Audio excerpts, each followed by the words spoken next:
داڑھی جو ہے وہ آپ نے مونڈنا آپ کے لیے حرام ہوگا، قرآن کے حکم کے خلاف ہے۔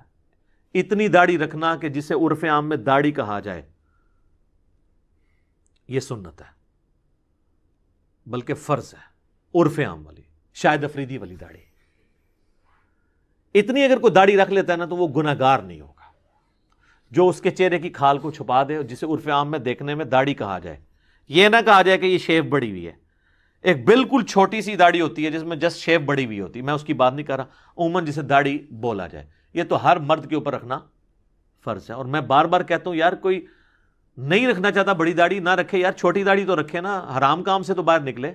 سلامتی ہے ان آنکھوں پہ جو ہدایت پہ نظریں جمائے بیٹھی ہیں، ان کانوں پہ جو ذکر خیر کے منتظر رہتے ہیں، اور ان قدموں پہ جو ہدایت کی راہ پہ گامزن ہیں۔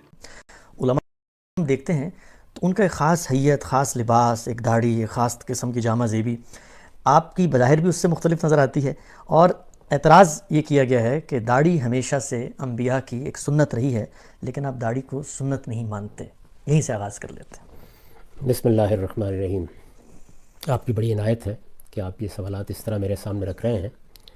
میں دین کا ایک طالب علم ہوں۔ میرے ساتھ مسئلہ یہ ہے کہ میں جب شعور تو نہ یہ صورتحال تھی کہ میں ایک مذہبی گھرانے میں پیدا ہوا ہوں، مجھے بہرحال کسی مدرسے میں تعلیم پانے کا موقع ملا ہے، میں وہاں سے نکلا ہوں، اب مجھے دین ہی کی بات کرنی ہے۔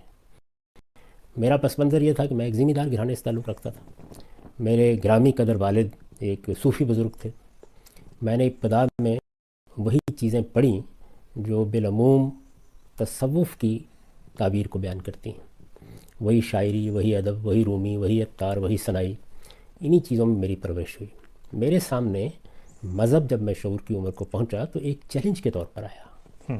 میں جو کچھ مانتا ہوں کیا یہ درست ہے؟ میں جس قوم میں پیدا ہوا ہوں کیا اس کے نظریات کی کوئی وقت ہے؟ یہ جو چیزیں مجھ سے مذہبی اعتقاد سے منوائی جاتی ہیں یہ اپنے پیچھے کوئی استدلال رکھتی ہیں؟ تو میرے لیے یہ تحقیق کا موضوع بنا۔ اسی وجہ سے میں ہمیشہ یہ کہتا ہوں کہ ہمارے ملک میں بہت سے علماء ہیں، لوگ جائیں ان سے استفادہ کریں، میں سب کی بہت عزت کرتا ہوں۔ میں دین کا ایک طالب علم ہوں۔ میں جب کسی چیز کے بارے میں گفتگو کرتا ہوں تو اصل میں اپنے طالب علمانہ سفر کو دوسروں کے ساتھ شیئر کر رہا ہوتا ہوں۔ میں نے جس چیز کو سامنے رکھ کے کیا ہے، یعنی مجھے دین کو سمجھنا ہے۔ ایک دن مجھے اس دنیا سے رخصت ہونا ہے، قبر میرے لیے تیار کی جائے گی۔ اگر کوئی اس کائنات کا پروردگار ہے تو مجھے اس سے ملاقات کرنی ہے۔ اس لیے دین سب سے پہلے میرا مسئلہ ہے، نہ یہ میرا پیشہ ہے، نہ مجھ پر کوئی پابندی عائد ہوتی ہے کہ میں اس کو لوگوں کے سامنے بیان کروں۔ میرے لیے تو سب سے بڑا مسئلہ یہی تھا کہ میں کہاں کھڑا ہوں۔ میرے سامنے جتنے سوالات اس وقت تھے ان میں سے ایک ایک کو میں نے موضوع بنایا، ان کو دیانتداری کے ساتھ سمجھنے کی کوشش کی۔ اس معاملے میں جو کچھ ماضی میں کہا گیا تھا یہ صحیح کی کہ میں اس کو پڑھوں، اس کو سمجھوں۔ میری یہ خوش قسمتی تھی کہ میں بچپن ہی سے عربی زبان سے واقف تھا، میں فارسی زبان سے بھی واقف تھا۔ مسلمانوں کا جو کچھ علم ہے اس علم تک رسائی میں کوئی رکاوٹ نہیں تھی۔ تو میں نے ان میں سے ایک ایک چیز کو دلائل کی روشنی میں پرکھنے کی کوشش کی ہے، یعنی یہ جاننے کی صحیح کی ہے کہ اگر کوئی بات کہی جا رہی ہے، اگر کسی چیز کو دین کی حیثیت سے بیان کیا جا رہا ہے تو اس کی نوعیت کو متعین کروں۔ چنانچہ یہ جو داڑھی کے بارے میں آپ نے سوال کیا ہے اس میں بھی یہی چیز تھی۔ اس کی بنیاد کیا ہے؟ کیا دین کی حیثیت سے یہ چیز فی الواقع بیان کی گئی ہے؟ کیا یہ قرآن مجید میں ہے؟ کیا رسالت مآب صلی اللہ علیہ وسلم نے اس کو ایک سنت کے طور پر جاری کیا ہے؟ کیا روایتوں میں اس کا ذکر اس اعتبار سے ہوا ہے؟ تو یہ ساری چیزیں سامنے رکھ کر جب غور کیا جائے گا تو ایک طریقہ یہ ہے کہ علماء یہ کہتے ہیں یہ ایک رائج چیز ہے، چلی آ رہی ہے، سب لوگ اس کو ایسے ہی دیکھتے ہیں، ایک طریقہ یہ ہے۔ تو آدمی یہ اختیار کرنا چاہے یہ اس کی مرضی ہے، وہ اختیار کر لے۔ لیکن میں اپنے پس منظر کے لحاظ سے مجبور تھا کہ جس چیز کو میں دین کہہ رہا ہوں مجھے پہلے متعین طور پر واضح ہونا چاہیے کہ یہ فی الواقع دین ہے۔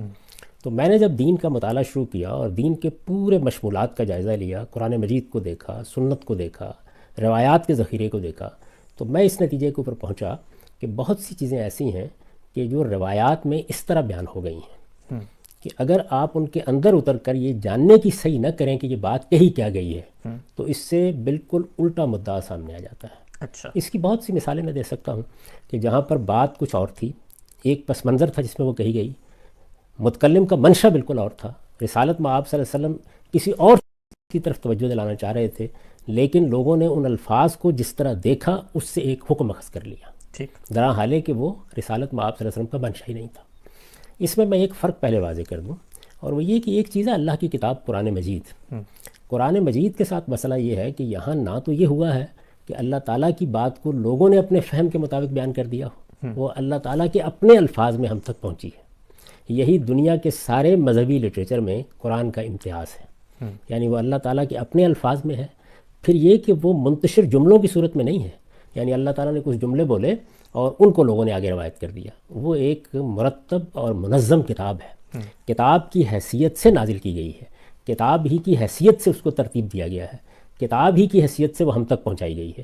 وہ جب کوئی بات کرتی ہے تو ہم یہ دیکھتے ہیں کہ وہ بات کہاں ہے، اس کے الفاظ کیا ہیں، وہ الفاظ جملوں کی کس تعریف میں آئے ہیں، ان کا پس منظر کیا ہے، بات کہاں سے شروع ہوئی ہے، بات کہاں پہنچی ہے. یہ ساری چیزیں وہاں تحقیق کرنا بہت آسان ہوتا ہے. روایات یعنی رسالت مآب صلی اللہ علیہ وسلم کے بعد یا آپ کے زمانے میں آپ کو کسی نے کوئی بات کہتے دیکھا، سنا، آپ کو کوئی کام کرتے دیکھا، وہ آگے جا کے بیان کر دیا. روایات یہ ہیں، ان کی کوئی ذمہ داری رسول اللہ صلی اللہ علیہ وسلم پر عائد نہیں ہوتی. یعنی یوں نہیں ہے کہ آپ نے کسی کو پیغامبر مقرر کیا تھا کہ یہ میری بات لوگوں کو جا کے بتا دینا. ٹھیک. کوئی بات سنی، کوئی چیز دیکھی، اس کو لوگوں نے اپنے طور پر بیان کیا ہے. تو میں نے یہ دیکھا کہ قرآن مجید اس سے بالکل خالی ہے. یعنی قرآن میں کسی دینی حکم کی حیثیت سے داڑھی کا کہیں ذکر نہیں ہے. یعنی یہ تو بڑی ستم دریفی کی بات ہوگی نا کہ آپ واقعات سے کسی چیز کو سمجھیں. اللہ تعالیٰ کا دین جب بیان کیا جاتا ہے اور وہ قرآن میں بیان ہوا ہے تو اللہ تعالیٰ یہ بتاتے ہیں کہ یہ چیز کیا ہے، اس کو کیوں لازم کیا گیا ہے، یہ لازم ہے، یہ مستحب ہے، یہ مطلوب ہے، کیا چیز ہے. دین جب بھی بیان کیا جائے گا اس طرح بیان کیا جائے گا. پھر اس کے بعد آپ سنت کو دیکھتے ہیں. سنت کیا ہے؟ دین کی حیثیت سے رسالت مآب صلی اللہ علیہ وسلم نے جو چیزیں اپنی امت میں جاری کر دی ہیں.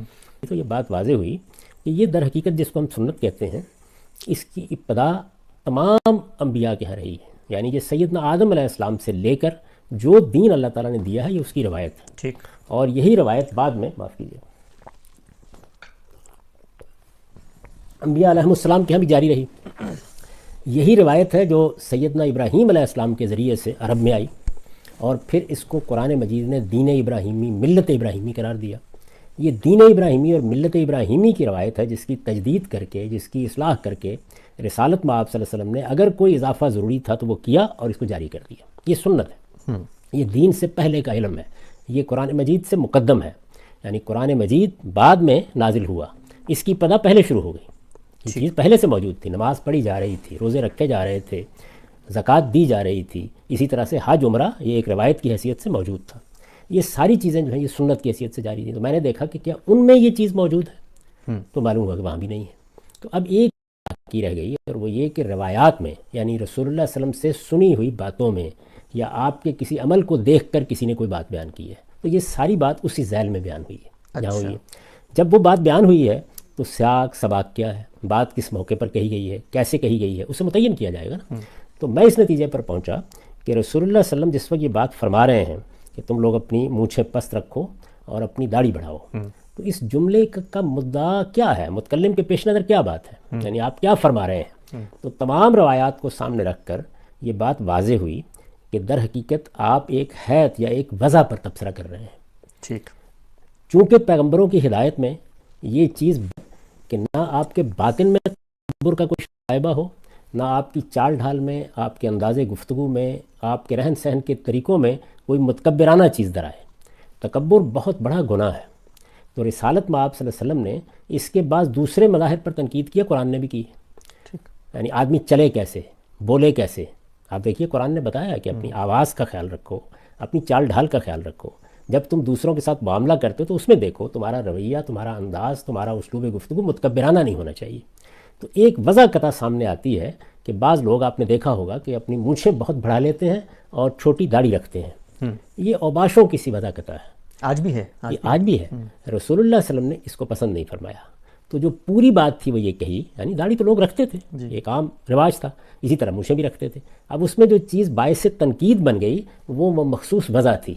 تو حضور صلی اللہ علیہ وسلم نے اس وضع پر تنقید کی اور یہ بتایا کہ بھائی مونچھیں پست ہونی چاہیے. داڑھی کو بڑھانا چاہتے ہو تو بڑھا لو، داڑھی بڑھا لو، مونچھیں پست کرو. یعنی مخاطب جس وضع کو اختیار کیے ہوئے ہے اس کی غلطی آپ نے واضح کی. یہ ایسے ہی ہے کہ جیسے کوئی آدمی بال بکھرائے ہوئے سامنے آئے تو آپ یہ کہیں گے کہ بھائی اللہ تعالیٰ نے بال دیے ہیں تو بنا کر رکھو، سنوار کر رکھو. اس میں کسی چیز کے وجود پر استدلال نہیں کیا جا سکتا. تو میں نے جب یہ بات سمجھی اور اس کے بعد ایک دوسرا پہلو بھی سامنے آ گیا، اور وہ پہلو یہ تھا کہ دین کے پورے کانٹینٹ کا جب میں نے جائزہ لیا تو اندازہ ہوا کہ دین کا مقصد کیا ہے، تزکیہ. یعنی اللہ تعالیٰ نے اپنی اس اسکیم کے تحت کہ وہ اپنی جنت کے لیے لوگوں کا انتخاب کر رہا ہے، یہ معیار بنایا ہے کہ میں نفوس زکیہ کو، پاکیزہ نفوس کو انتخاب کروں گا. تو پاکیزگی کو سامنے رکھ کر دین میں تمام احکام دیے گئے. میں نے یہ دیکھا کہ وہ احکام 3 طرح کے ہیں عبادات سے الگ. وہ کیا ہیں؟ یعنی بدن کی طہارت، خور و نوش کی طہارت، جو چیزیں ہم کھاتے پیتے ہیں، وہاں پر یہ قاعدہ بنا دیا گیا کہ طیبات کھائے جائیں گے، خبائث سے اجتناب کیا جائے گا. ٹھیک. اور اسی طرح سے اخلاقیات میں آپ معروف کو اپنائیں گے، منکر سے اجتناب کریں گے. تو گویا اخلاقی وجود کی طہارت، اس کو پاکیزہ بنانا یہ چیز ہے. اب یہ جب دین کا پورا کانٹینٹ ہے تو اس کے اندر کوئی چیز آگے بیٹھے گی تو وہ دین قرار پائے گی. تو تکبر ظاہر ہے کہ ایک اخلاقی نجاست ہے جس سے میرے باطن کو بھی پاک ہونا چاہیے، ظاہر کو بھی. تو پیغمبر یہ کریں گے کہ اگر کسی کی وضاقتہ میں، کسی کے لباس میں، کسی کے رہن سہن میں اس تکبر کا ظہور ہو رہا ہے تو اس پہ تنقید کریں. تو یہ ریلیشن بھی اس کے ساتھ واضح ہو گیا، یعنی یہ تعلق واضح ہو گیا. یہ دین کے کس حکم کو بیان کس حکم کو بیان کر رہی ہے. یعنی اللہ تعالیٰ نے جو ہمارے سامنے اخلاقی طہارت کے لیے ضروری چیزیں رکھی ہیں ان میں بہت بڑی چیز ہے یہ. آپ دیکھیے قرآن مجید کے الفاظ یہ ہیں کہ کوئی شخص جنت میں داخل نہیں ہو سکتا اگر وہ استکبار کا رویہ اختیار کرتا ہے. اونٹ سوئی کے ناکے میں داخل ہو سکتا ہے. یعنی مستکبرین کے لیے، تکبر کرنے والوں کے لیے جنت کے دروازے بند ہیں. یہ بہت بڑی بات ہے. اب ظاہر ہے کہ یہ جو تکبر ہے، یہ سرکشی جو انسان کے اندر پائی جاتی ہے، یہ اپنی انا کی پرستش، یہ انسان کی وضاقتہ میں، زبان میں، اسلوب میں، بات میں، ہر چیز میں ظاہر ہوتی ہے. بالکل. تو اسی کو سامنے رکھ کر حضور نے یہ بات ارشاد فرمائی ہے. تو یہاں اب اختلاف کیا ہوا؟ اختلاف یہ ہوا کہ جو بات کہی گئی تھی میں اس کا انکار نہیں کر رہا. میں یہ بتانے کی کوشش کر رہا ہوں کہ وہ بات اصل میں تھی کیا. صحیح. اور اور یہ حدیث میں ناگزیر ہے. اس کی وجہ کیا ہے؟ وجہ یہ ہے کہ ایک طریقہ تو یہ ہے کہ آپ نے الفاظ کو لیا اور بس بیان کر دیا. ایک دوسرا طریقہ یہ ہے کہ آپ یہ دیکھیں کہ یہ الفاظ لوگوں نے سن کر بیان کیے ہیں. بالعموم وہ اس کو پارا پارا کر دیتے ہیں. یعنی ایک پوری بات کا ایک حصہ ایک جگہ رہ جاتا ہے، دوسرا حصہ دوسری جگہ رہ جاتا ہے. یہ پوری بات ہے کیا در حقیقت؟ اس کے بعد آپ تمام روایات کو اپنے سامنے رکھتے ہیں. تو اگر آپ ساری روایات کو سامنے رکھیں تو یہ بات بالکل واضح ہو جاتی ہے کہ یہاں ایک وضاقتہ ہے جس کو موضوع بنایا گیا ہے. اس میں الگ سے کوئی حکم دینا پیش نظر ہی نہیں ہے. اب یہ میری تحقیق ہے، یہ میرا نقطہ نظر ہے. اس تحقیق کے لیے میں دلائل دے سکتا ہوں، یعنی یہ بتا سکتا ہوں کہ یہ قرآن کا موضوع نہیں ہے. دین کی حیثیت سے جو چیز بھی ہوگی، یا وہ بدن کی طہارت کو بیان کرے گی، یا وہ خور و نوش کی طہارت کو بیان کرے گی، یا وہ اخلاق کی طہارت کو بیان کرے گی، اس کا اس سے کوئی تعلق نہیں ہے. یہ بات جن جملوں میں کہی گئی ہے ان میں پوری بات یہ ہے، یعنی ایک چیز سے روکا گیا ہے، ایک چیز کی طرف اس بات کے انداز میں توجہ دلائی گئی ہے، لیکن دونوں کا مجموعی تناظر اگر سامنے ہو تو اس سے وہ وضاقتہ ہے جس کی اصلاح مقصود ہے. یہ فہم ہے روایت کا. اس فہم سے آپ اختلاف کر سکتے ہیں، شائستگی کے ساتھ، تہذیب کے ساتھ اختلاف کیجئے، اور اس کے بعد ذرا تھوڑی دیر کے لیے ایک نظر اہل علم کے اس معاملے میں اختلافات پر بھی ڈال لیجیے. مثلا شوافے کے ہیں اس کو کیا حیثیت دی جاتی ہے، مثلا مالکیہ کے ہیں اس کو کیا حیثیت دی جاتی ہے. تو آپ یہ دیکھیں گے کہ ہمارے ہاں بر صغیر میں علماء نے اس کو جو حیثیت دے دی ہے وہ باقی فقہا کے آپ کو نظر نہیں آتی. یعنی وہ زیادہ سے زیادہ یہ بات کہیں گے کہ اگر آپ نے داڑھی منڈوا لی ہے تو یہ مکروہ تنزیہی ہے، اچھی بات تھی نہ منڈواتے. میں جب اس کو دیکھتا ہوں ایک دوسرے پہلو سے، تو وہ دوسرا پہلو یہ ہے کہ رسالت میں آپ صلی اللہ علیہ وسلم داڑھی رکھی ہوئی تھی، صحابہ کرام کے ہاں یہ چیز موجود تھی. اچھا، لیکن یہ کیا کوئی ایسی انوکھی چیز تھی؟ کیا اس کو مذہبی حیثیت سے اپنایا گیا تھا؟ کیا رسالت میں آپ صلی اللہ علیہ وسلم جب پیغمبر نہیں تھے اس وقت آپ کی داڑھی نہیں تھی؟ کیا اس کے بعد آپ نے رکھی؟ کیا صحابہ کرام کے ہاں اس کے بعد تبدیلی آئی؟ تو یہ معلوم ہوتا ہے کہ اس زمانے میں مرد بالعموم داڑھی رکھتے تھے. تو اگر آپ نے اس کو کوئی حیثیت دینی ہے دینی لحاظ سے تو وہ کیا ہوگی؟ وہ یہ ہوگی کہ میرے پیغمبر نے داڑھی رکھی ہوئی تھی، میں اپنے پیغمبر سے محبت کرتا ہوں. اس محبت کا اظہار میں آپ کی بہت سی باتیں اپنا کر بھی کر سکتا ہوں. تو یہ محبت کے دائرے میں تو اپنی ایک جگہ بنا لے گی. یعنی رسالت میں آپ صلی اللہ علیہ وسلم اٹھتے کیسے تھے، بیٹھتے کیسے تھے، آپ لباس کیا پہنتے تھے. ایک آدمی محبت کے ساتھ ان میں سے کسی چیز کو اپنانا چاہتا ہے تو آپ کے یہ علم میں ہے کہ یہ محبت ایک ایسی چیز ہوتی ہے جس کی آپ نفی نہیں کر سکتے. یہ پیدا ہوتی ہے، یہ ماں کے لیے ہوتی ہے، باپ کے لیے ہوتی ہے، یہ لیڈروں اور رہنماؤں کے لیے ہوتی ہے، یہ علماء کے لیے ہوتی ہے، یہ مشائخ کے لیے ہوتی ہے. تو یہ خدا کے پیغمبر کے لیے کیوں نہیں ہوگی؟ تو اس کا اظہار بعض اوقات آپ کی کسی چیز کو اپنانے میں ہو جاتا ہے. اس لحاظ سے میں اس کو ایک محبوب چیز سمجھتا ہوں. جتنی اللہ تعالیٰ نے مجھ کو دی ہے وہ میں نے بھی رکھی ہوئی ہے. لیکن یہ کہ یہ دین میں کوئی سنت ہے، دین میں کوئی مستحب عمل ہے، دین میں کوئی واجب چیز ہے، دین میں کوئی فرض ہے، یہ جس طرح کہ میں نے عرض کیا تحقیق اور تنقید کے معیار پر یہ باتیں پوری نہیں اترتی. ٹھیک. یعنی اس کو دین بننے کے لیے یہ ضروری تھا کہ قرآن مجید نے دین کے جو مبادی متعین کر دیے ہیں یہ ان سے نکل کر حکم آتا. صحیح. یہ ضروری تھا کہ اگر یہ کوئی سنت تھی جس کو جاری کیا گیا تھا تو یہ تمام انبیاء کے ہاں اسی طرح بیان ہوتی. رسالت میں آپ صلی اللہ علیہ وسلم اس کو اسی طرح جاری کرتے ہیں. یہ روایات میں جس طریقے سے زیر بحث آئی ہے وہاں یہ ضروری ہے کہ یہ سمجھا جائے. یعنی کسی موقع پر یہ ہے کہ اچھا فلان لوگوں کے ہاں اگر یہ بدعت پیدا ہو گئی ہے کہ وہ فلان چیز کو اس طرح کرتے ہیں تم ایسے کر لیا کرو. اگر آپ ابو امامہ باہلی کی روایت کا مطالعہ کریں تو اس میں بالکل دوسری تصویر سامنے آتی ہے. کئی چیزیں ہیں اس میں کئی چیزیں ہیں. یعنی انصار کے بوڑھے بیٹھے ہوئے ہیں, رسالت میں آپ صلی اللہ علیہ وسلم سے پوچھتے ہیں کہ تم لوگوں نے داڑیاں سفید سفید ہیں, کوئی خضاب کیوں نہیں لگایا؟ وہ یہود کی ایک بدعت کا ذکر کرتے ہیں, آپ فرماتے ہیں کہ تم اس کے خلاف کیا کرو. اسی طرح کا معاملہ داڑھی کے بارے میں زیر بحث آ گیا اور چیزوں کے بارے میں زیر بحث آ گیا. تو بعض موقعوں کے اوپر ایسا ہوتا ہے کہ کسی وضع قطع کو لوگ دین بنا لیتے ہیں. آپ یہ جانتے ہیں کہ جو 5 چیزیں اللہ تعالیٰ نے خور و نوش کی چیزوں کے علاوہ حرام قرار دی ہیں ان میں ایک بہت بڑی چیز یہ ہے کہ تم اللہ پر افطرا کرو.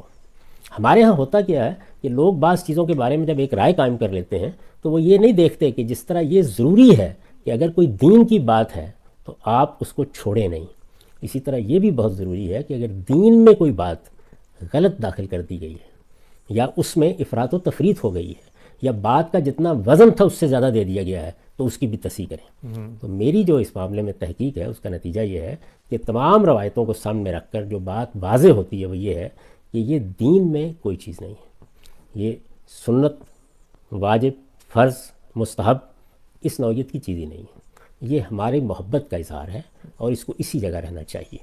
اب یہ چیز جب مجھ پر واضح ہوئی تو میں نے اس کو بیان کر دیا. اچھا, اس کے بیان کر دینے کے بعد میں نے کبھی لوگوں سے نہیں کہا کہ وہ ضرور میری بات مان لیں یا داڑیاں رکھی ہوئی ہیں تو کاٹ دیں. اس سے مجھے کوئی دلچسپی نہیں. جو بات تحقیق سے مجھ پر واضح ہو گئی اس کو میں نے البتہ لوگوں کے سامنے رکھ دیا ہے. میں ان سب روایتوں سے واقف ہوں, علماء کے جو اس معاملے میں نقطہ ہے نظر ہے ان سے بھی واقف ہوں. تو میں پوری ذمہ داری کے ساتھ یہ سمجھتا ہوں کہ حضور صلی اللہ علیہ وسلم کا جو جملہ ہے اس کا مدعا ٹھیک نہیں سمجھا گیا. اس میں بنیادی طور پر اس وضع قطع کی اصلاح مقصود ہے کہ اگر آپ نے مونچھیں رکھی ہوئی ہیں, آپ نے داڑھی رکھی ہوئی ہے تو وہ کیسی ہونی چاہیے. یہ ایسے ہی ہے کہ جیسے آپ ایک لباس پہنتے ہیں تو حضور کو یہ محسوس ہوا کہ اس لباس کی بعض صورتیں ایسی ہیں جس میں تکبر کا اظہار ہوتا ہے, جس کو عربی زبان میں اسبال کہتے ہیں. یعنی آپ نے اپنی تہمت باندھی ہوئی ہے اور پیچھے چھوڑا ہوا ہے اس کو, وہ گھسڑتی چلی آ رہی ہے. یہ اوباشوں کا طریقہ تھا, حضور نے اس پر تنقید کی.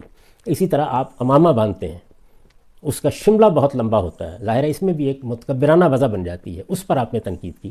تو اس سے دین کا ایک پورا تصور اور اس کی حکمت آپ کے سامنے آتی ہے کہ اللہ تعالیٰ جن چیزوں کو اخلاقی لحاظ سے پسندیدہ قرار دیتا ہے اور جن چیزوں کو وہ اچھا نہیں کہتا ان کا اطلاق کیا جائے گا نا معاشرے میں. اللہ تعالیٰ کہتے ہیں اسراف اختیار نہ کرو, اسراف کا باعث بن رہی ہے. اللہ تعالیٰ نے بتایا کہ تمہارے باطن میں بھی تکبر نہیں ہونا چاہیے, ظاہر میں بھی نہیں ہونا چاہیے. آپ دیکھیے نا, جب آپ قرآن مجید کو پڑھتے ہیں تو اس میں یہ بتایا گیا ہے کہ اس طریقے سے اپنے کلے پھلا کے بات نہ کیا کرو اور دوسروں کے ساتھ اس طرح کا رویہ اختیار نہ کیا کرو, اپنی چال میں اقتصاد پیدا کرو. تو حضور صلی اللہ علیہ وسلم نے اس سے یہ سمجھا کہ جب اللہ تعالیٰ تکبر کا اظہار نہ چال میں پسند کرتے ہیں, نہ اٹھنے میں پسند کرتے ہیں, نہ بیٹھنے میں پسند کرتے ہیں, نہ بات میں پسند کرتے ہیں, تو یہ وضع قطع میں بھی نہیں ہونا چاہیے. اسے مونچھیں رکھتے ہیں, داڑھی رکھتے ہیں, یہ میرے نزدیک دین کا موضوع ہی نہیں ہے. یعنی دین اس لیے آیا ہی نہیں ہے کہ وہ آپ کی وضع قطع کے یہ پہلو دیکھے کہ آپ داڑھی رکھیں گے یا نہیں, آپ بال کیسے رکھیں گے, آپ سر مڑوا دیں گے یا آپ نہیں مڑوائیں گے. نہیں, آپ کی وضع قطع میں اگر کوئی اخلاقی خرابی پیدا ہو رہی ہے اس کی وہ اصلاح کرے گا. تو اس میں بھی رسالت میں آپ صلی اللہ علیہ وسلم نے اس اخلاقی خرابی کی اصلاح کی ہے کہ آپ کی داڑھی مونچھ ایسی نہیں ہونی چاہیے کہ اس کو دیکھ کر آدمی یہ محسوس کرے کہ یہ تو اوباش آدمی ہے. یہ میرے نزدیک خلاصہ ہے اس ساری بات کا. اگر کوئی چیز قابل وضاحت رہ گئی ہو تو آپ پھر پوچھ لیں. جی, میں غالب صاحب آپ نے بہت تفصیل سے پہلے اس اعتراض کا جواب دیا کہ داڑھی کے حوالے سے. 2 ضمنی سوالات میں اس میں پوچھنا چاہوں گا. پہلا یہ کہ عام طور پہ کہا جاتا ہے کہ رسول اللہ صلی اللہ علیہ وسلم نے جو الفاظ استعمال کیے وہ صیغہ امر ہیں, اور صیغہ امر جو ہے وہ کسی چیز کو واجب کرنے کے لیے, وجوب کے لیے استعمال کیا جاتا ہے. پہلا اعتراض, اس کا جواب دیجیے گا, پھر اگلا پوچھتا ہوں.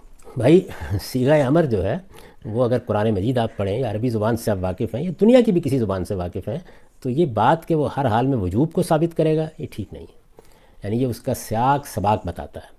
یہاں جو میں نے یہ تعویل کی ہے, یہ بتایا ہے کہ یہ اصل میں اس جملے کا مدعا کیا ہے, بات کیا کہی گئی ہے, اور اس کے پیچھے اس اصول کی طرف توجہ دلائی ہے کہ آپ جو بات بھی سامنے آئے گی اس کو دین کے مجموعی نظام میں رکھ کے دیکھیں گے, اور سب سے پہلے یہ دیکھیں گے کہ قرآن مجید میں اس کی بنیادیں کیا ہیں. یعنی وہاں سے شروع ہوگا نا, دین کی کچھ بنیادیں ہیں جو واضح کر دی گئی ہیں, ان کے ساتھ ریلیٹ ہونا چاہیے ہر چیز کو. تو وہاں جب آپ سامنے رکھ کر دیکھتے ہیں تو میں بھی تو یہی کہہ رہا ہوں کہ اس میں ایک چیز کو واجب کیا گیا ہے. بلکہ میں تو یہ کہہ رہا ہوں اس میں واجب سے بھی آگے کی بات ہے، وہ یہ کہ آپ کی وضع قطع یہ نہیں ہونی چاہیے کہ آپ کی مونچھیں بڑی ہوئی ہیں اور داڑھی چھوٹی ہوئی، یعنی اگر تکبر کی وجہ سے مونچھیں بڑی کی ہیں اور داڑھی چھوٹی رکھی ہے تو جنت میں بھی نہیں جا سکتے پھر ہم، یعنی بہت بڑا جرم بن جائے گا نا۔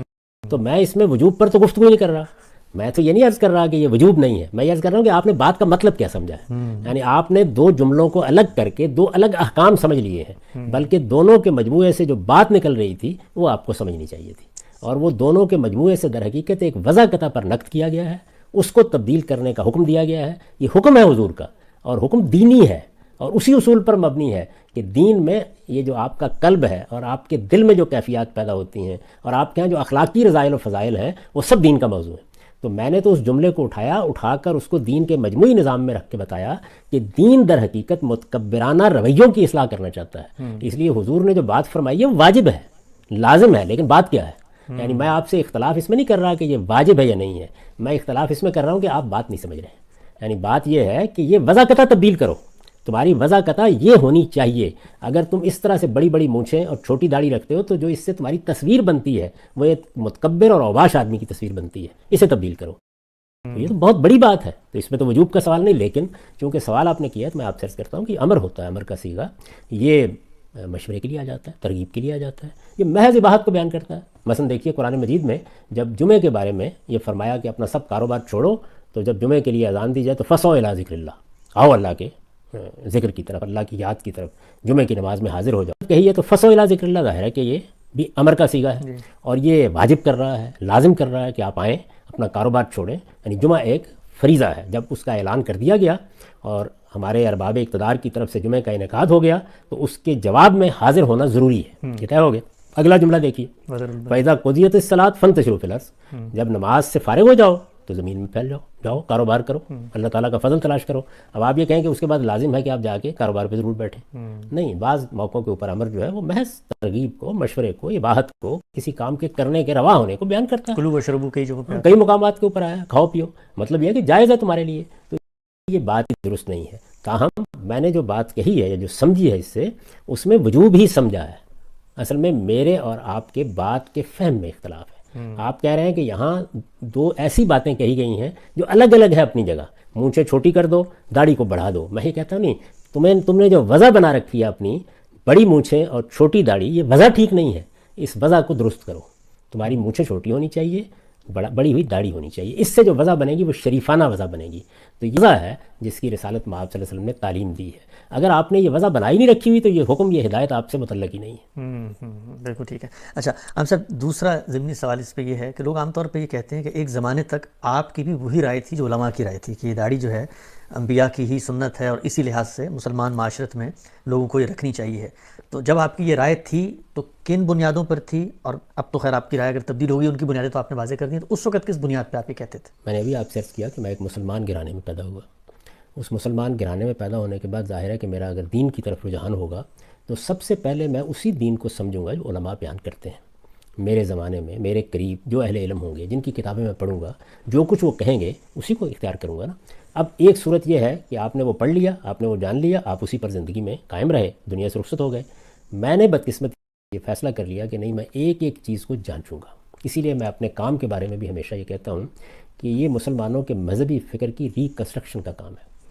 یعنی مجھے یہ طے کرنا تھا کہ کیا جو کچھ بیان کیا گیا ہے میں اس کو قبول کر لوں یا میں اس سارے ذخیرے کا دوبارہ جائزہ لوں۔ تو یہ جائزہ لینے کا عمل ظاہر ہے کہ برسوں میں مکمل ہوا ہے۔ تو اس دوران میں کسی غار میں نہیں چلا گیا تھا، فارغ بھی نہیں بیٹھ گیا تھا، جو کچھ بھی دین تھا اس کو میں بیان بھی کرتا تھا، یعنی جو سمجھا تھا میں نے، اور اس دین پر عمل بھی کرتا تھا۔ جیسے جیسے کسی چیز کی غلطی واضح ہوتی چلی گئی میں نے اس کو بیان بھی کرنا شروع کر دیا اور لکھ بھی دیا۔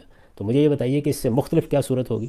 اگر کل کو کوئی لوگ تحقیق کریں گے تو وہ بھی یہیں سے شروع کریں گے۔ آپ کے جو جلیل القدر ائمہ ہیں ان سب نے اپنی زندگی کی ابتدا یہیں سے کی، یعنی انہوں نے اپنے اساتذہ سے جو دین سیکھا، جس طرح پہلے علماء نے ان کو بتایا، انہوں نے وہاں سے زندگی شروع کی، اس کے بعد تحقیق کا عمل جاری ہوا۔ اگر ایسا نہ ہوتا تو مجھے یہ بتائیے کہ یہ امام شافعی جو امام مالک کے بھی شاگرد ہیں اور امام محمد کے بھی شاگرد ہیں، اس کے بعد وہ مکے میں تھے تو ان کی اور آراء تھیں، وہ جب بغداد میں آئے تو ان کی اور آراء تھیں، وہ مصر میں گئے تو اور آراء تھیں۔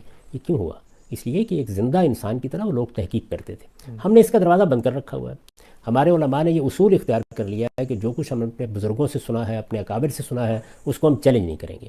تو میں تو یہ کہتا ہوں کہ میں نے یہ کام کیا ہے، اور میرے نزدیک یہ دور حاضر کی ناگزیر ضرورت ہے۔ یعنی اس وقت آپ جس دنیا میں جی رہے ہیں اس میں یہ لازم تھا کہ انسانی فہم کا جائزہ لیا جائے۔ دیکھیے، ایک چیز ہے اللہ کا دین، اور ایک دوسری چیز یہ ہے کہ انسانوں نے اس دین کو کیسے سمجھا۔ تو قرآن مجید کی کوئی آیت ہے، کس طرح سمجھی، غور کریں گے۔ اگر سنت کا کوئی فہم ہے تو اس کو بھی دوبارہ دیکھیں گے۔ اسی طرح کا معاملہ روایات میں ہوگا، یعنی ایک ایک چیز کو دوبارہ دیکھا جائے گا کہ وہ دلیل کی بنیاد کے اوپر قابل قبول ہے یا نہیں ہے۔ تو یہ کام چونکہ میں نے کیا ہے، اور یہ ایک دن میں نہیں ہو گیا، اس میں برسوں لگے ہیں۔ تو اس میں میری بہت سی ایسی چیزیں ہیں کہ جو آپ ماضی میں جا کے دیکھیں گے تو وہ وہی تھیں جو عام طور پر اہل علم بیان کرتے ہیں۔ جب اس کی غلطی مجھ پر متعین ہو کے واضح ہو گئی تو پھر میں نے اس کو لکھ دیا۔ اب تو آپ جانتے ہیں کہ 2007 میں میری کتاب میزان شائع ہوئی ہے، اس میں میں نے پورے دین کو اپنی تحقیق کے مطابق بیان کیا ہے۔ پھر ایک مرتبہ پوری کتاب پر نظر ثانی کی ہے، اور اس کا پھر نظر ثانی شدہ ایڈیشن شائع ہوا ہے۔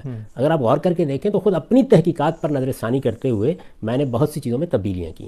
تو یہ عمل جس جگہ بھی کسی قوم میں ہوگا وہاں یہی صورتحال پیدا ہو جائے گی۔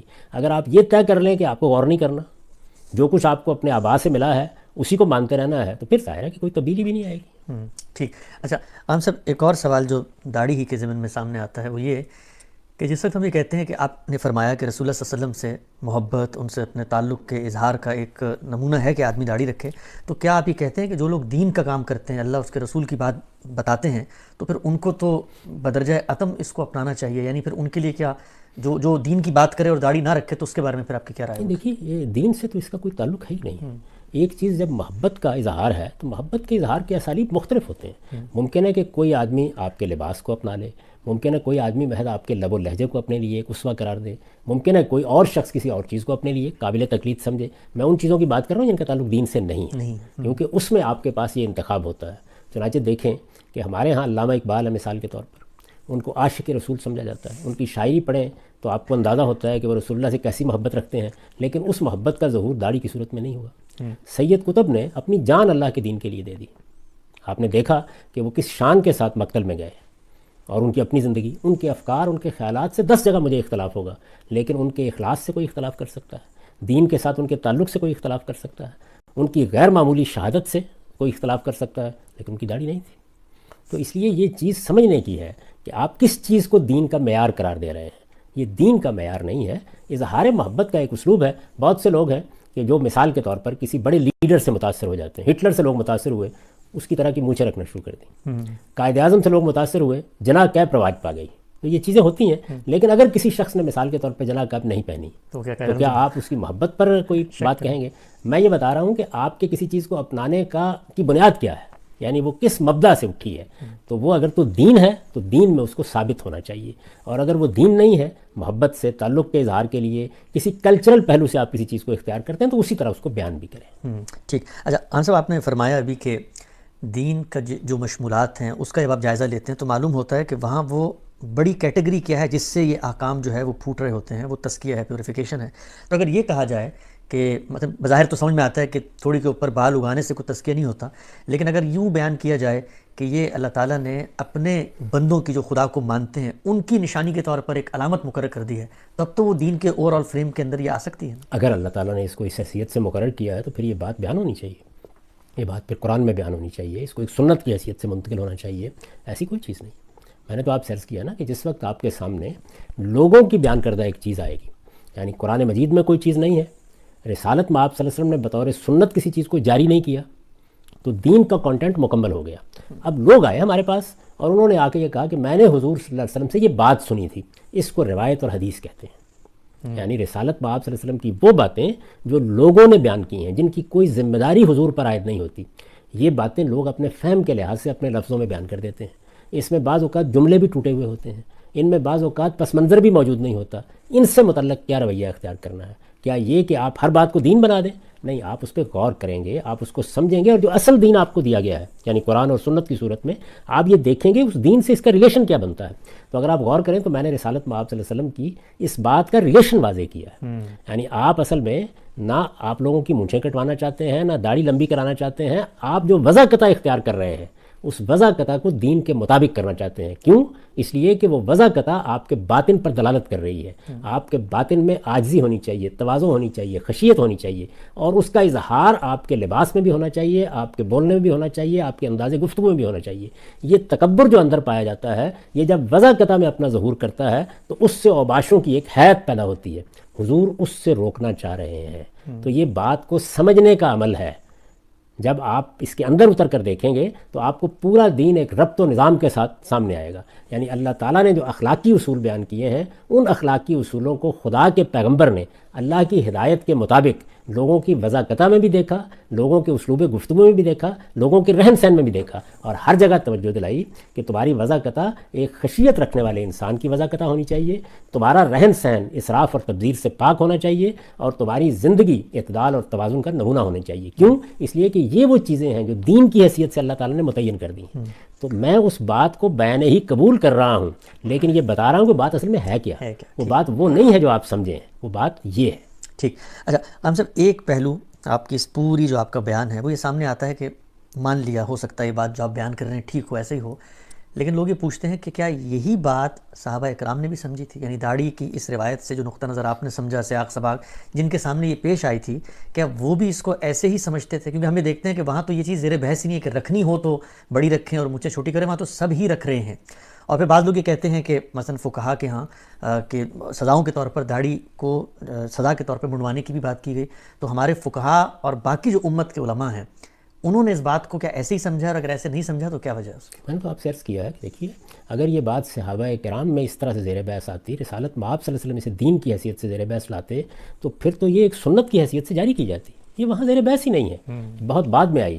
فقہا کے بارے میں نے آپ سے عرض کر دیا کہ شوافی کا نقطہ نظر اس میں بہت مختلف ہے، احناف کا بہت مختلف ہے. آپ یہ دیکھتے ہیں کہ اسی کا ظہور ہوتا ہے کہ آپ مصر میں جائیں، آپ مراکش میں جائیں، آپ کو نماز پڑھانے والے ائمہ جو مسجد میں مقرر کیے گئے ہیں وہ بھی نظر آ جائیں گے جن کی داڑھی نہیں ہے. بہت سی دنیا کی قومیں ایسی ہیں جن کے ہاں داڑھی اگتی نہیں. ملیشیا میں آپ نے دیکھا بڑے بڑے علماء کی نہیں ہے. کیوں نہیں ہے؟ اس لیے کہ اس طرح اگتی نہیں ہے داڑھی جس طریقے سے ہمارے ہاں ہے. تو ایک ایسی چیز کو دین کیوں بنایا جاتا جس کے معاملے میں خود اللہ تعالیٰ نے یہ تفریق رکھی ہوئی ہے؟ یہ دین نہیں ہے، بلکہ ایک وضع قطع ہے جو آپ نے لوگوں کی دیکھی، اس کی اصلاح فرمائی. یہ دیکھیے، یہ وضع قطع آپ کے بالوں میں اگر آئے گی، آپ کے لباس میں آئے گی، یعنی کوئی متکبرانہ وضع قطع آپ اختیار کریں گے تو اس سے آپ کو توجہ دلا کے روکا جائے گا. تو میرے اور علماء کے درمیان، یعنی علماء احناف کے درمیان کہیے، جو اس میں اختلاف ہے، وہ اختلاف یہ نہیں ہے کہ میں رسالت مآب صلی اللہ علیہ وسلم کے اس ارشاد کو قبول نہیں کر رہا. میں یہ بتا رہا ہوں کہ اس ارشاد کا مطلب کیا ہے، اس کے معنی کیا ہے. ٹھیک. اچھا ہم سب ایک ہلکا پھلکا سا سوال، لائیو آڈینس بھی دیکھ رہے ہیں. آپ نے ماشاءاللہ دین پہ اتنا کام کیا، لیکن اتنا کام کرنے کے بعد جب پبلک میں آپ اس کو پیش کرتے ہیں، وہ سامنے آتا ہے اور کوئی آدمی آگے سے یہ اعتراض شروع کر دے کہ بھئی آپ کی داڑھی نہیں ہے، تو کبھی آپ کے دل میں خواہش پیدا ہوتی ہے کہ ریکنسٹرکشن کا کام کرنے سے پہلے اللہ میاں آپ کو بھی کوئی یعنی اسی طرح سے فطری لمبی داڑھی دے دیتا تاکہ کم سے کم یہ اعتراض تو نہ ہوتا؟ نہیں، میں تو یہ دیکھتا ہوں کہ اللہ تعالیٰ کی حکمتیں بہت ہوتی ہیں. وہ جو فیصلے بھی کرتا ہے وہ بالکل صحیح ہوتے ہیں، کیونکہ ہمارے ہاں صورتحال یہ ہے کہ لوگوں نے اس کو وہ اہمیت دے لی ہے. یعنی ایک تو دین بنانا ہے، نہیں، یہ دین سے آگے جا چکی ہے. یہاں تو صورتحال یہ ہے کہ آپ نے امام مسجد کا انتخاب کرنا ہے. خدا کا پیغمبر یہ بتا رہا ہے کہ یہ دیکھیے کہ وہ قرآن کیسا پڑھتا ہے، یہ دیکھیے کہ وہ سنت کا کتنا بڑا عالم ہے. لیکن ہمارے ہاں یہی چیزیں جو دیکھی جاتی ہیں. تو مجھے چونکہ اس ریکنسٹرکشن کے کام کو کرنا تھا، تو اللہ تعالیٰ ہی نے معاونت فرمائی ہے کہ اس میں یہ چیز خود ہی غائب ہو گئی. اس میں بھی یہ خوبی جتنی ہے وہ میں نے رکھی ہوئی ہے. اور میں عرض کر دوں کہ وہ دین سمجھ کر نہیں، بلکہ رسالت مآب صلی اللہ علیہ وسلم کے ساتھ وہی مشابہت، وہی محبت، جس حد تک بھی ہم آپ کی پیروی کر سکتے ہیں. دیکھیے، لباس کے انداز بدل گئے. اس وقت اگر آپ دیکھیں تو علماء میں سے کوئی بھی وہ لباس نہیں پہنتا، خاص طور پر بر صغیر میں، جو رسول اللہ صلی اللہ علیہ وسلم پہنا کرتے تھے، اس لیے کہ وہ اب ممکن نہیں رہا پہننا. یعنی تبدیلی آ جاتی ہے. اسی طرح اور بہت سی چیزیں ہیں کہ جن کو اپنانا ممکن نہیں ہے. اب آپ گدھے پر سواری نہیں کرتے، اونٹ پر سواری نہیں کرتے، اب گاڑیوں میں آپ پھرتے ہیں. لیکن کچھ چیزیں ایسی ہیں کہ جو آپ محبت کی وجہ سے اپنائے رکھ سکتے ہیں. تو یہ بھی انہی میں سے ایک چیز ہے. لہٰذا اس کی نہ تحقیر کرنی چاہیے، نہ اس کے بارے میں کوئی استہزاء اور استخفاف کا طریقہ اختیار کرنا چاہیے. یہی سمجھنا چاہیے کہ اس کے فہم میں، جس طرح اور بہت سی روایتوں میں یہ ہوا ہے کہ بات سمجھنے میں غلطی ہو گئی. کیوں ہوتی ہے؟ اس کی وجہ یہ ہے کہ یہ روایتیں اس طرح منتشر جملوں کی شکل میں ہے. تو آپ دیکھیے، اگر میں قرآن مجید کے جملوں کو منتشر کر دوں تو اس سے بھی آپ غلط مطلب سمجھ لیں گے. اس میں یہ ضروری ہے کہ آپ پورے قرآن مجید کے نظم کو سامنے رکھ کر دیکھیں کہ یہ بات کہاں ٹھیک بیٹھ رہی ہے. تو میں یہ بتا رہا ہوں کہ یہ واجب ہے کہ آپ اپنی وضع قطع کی اصلاح کریں. یہ واجب ہے، لیکن یہ حکم جو دیا گیا ہے وہ اصل میں آپ کی وضع قطع کی اصلاح کے لیے دیا گیا، اور اس کی بنیاد قرآن میں موجود ہے کہ آپ کے باطن میں بھی تکبر نہیں ہونا چاہیے، آپ کے ظاہر میں بھی کوئی چیز متکبرانہ نہیں ہونی چاہیے۔ ٹھیک، ہم سب ارادہ تو یہ تھا کہ 23 اعتراضیں ہیں اور آج کے پروگرام کو لے لیں گے، لیکن 45 منٹ ہو گئے ہیں، پہلا ہی ابھی تک مکمل نہیں ہوا۔ آخری بات اس ضمن میں، مزید کوئی سوال لائیو آڈینس جو سن رہے ہیں ان کو بھی کوئی سوال پیدا ہو تو وہ اس میں نیچے کمنٹ باکس میں لکھ سکتے ہیں، انشاءاللہ اگلی نشست میں اس موضوع سے متعلق ہم پوچھ سکتے ہیں۔ آخری چیز وہ یہ بتائیے گا کہ ویسے آپ کو داڑھی کے بارے میں، یعنی داڑھی مردوں نے رکھی ہوئی ہو تو کیسی لگتی ہے؟ یعنی مردانہ وجاہت کے لحاظ سے آپ چاہتے ہیں کہ مطلب داڑھی رکھیں، مرد اچھے لگتے ہیں؟ بہت اچھے لگتے ہیں، یعنی میں اگر مجھے ہوتی تو ضرور رکھتا، اس لیے کہ مجھے داڑھی بہت اچھی لگتی ہے، کوئی مجھے اس کے ساتھ ابا نہیں ہے۔ لیکن جب دین آپ سمجھائیں گے تو آپ بتائیں گے کہ دین کیا ہے، دین میں کسی چیز کی نوعیت اور اہمیت کیا ہے۔ اب یہ دیکھیے، یہی بات سمجھانے کی ضرورت ہے کہ یوں نہیں ہوتا کہ دین میں چیزیں ایسے ہی داخل ہو جاتی ہیں ہاچ پاچ، اس کا ایک پورا نظم ہے جس کے ساتھ وہ چیزیں اس کے اندر آتی ہیں۔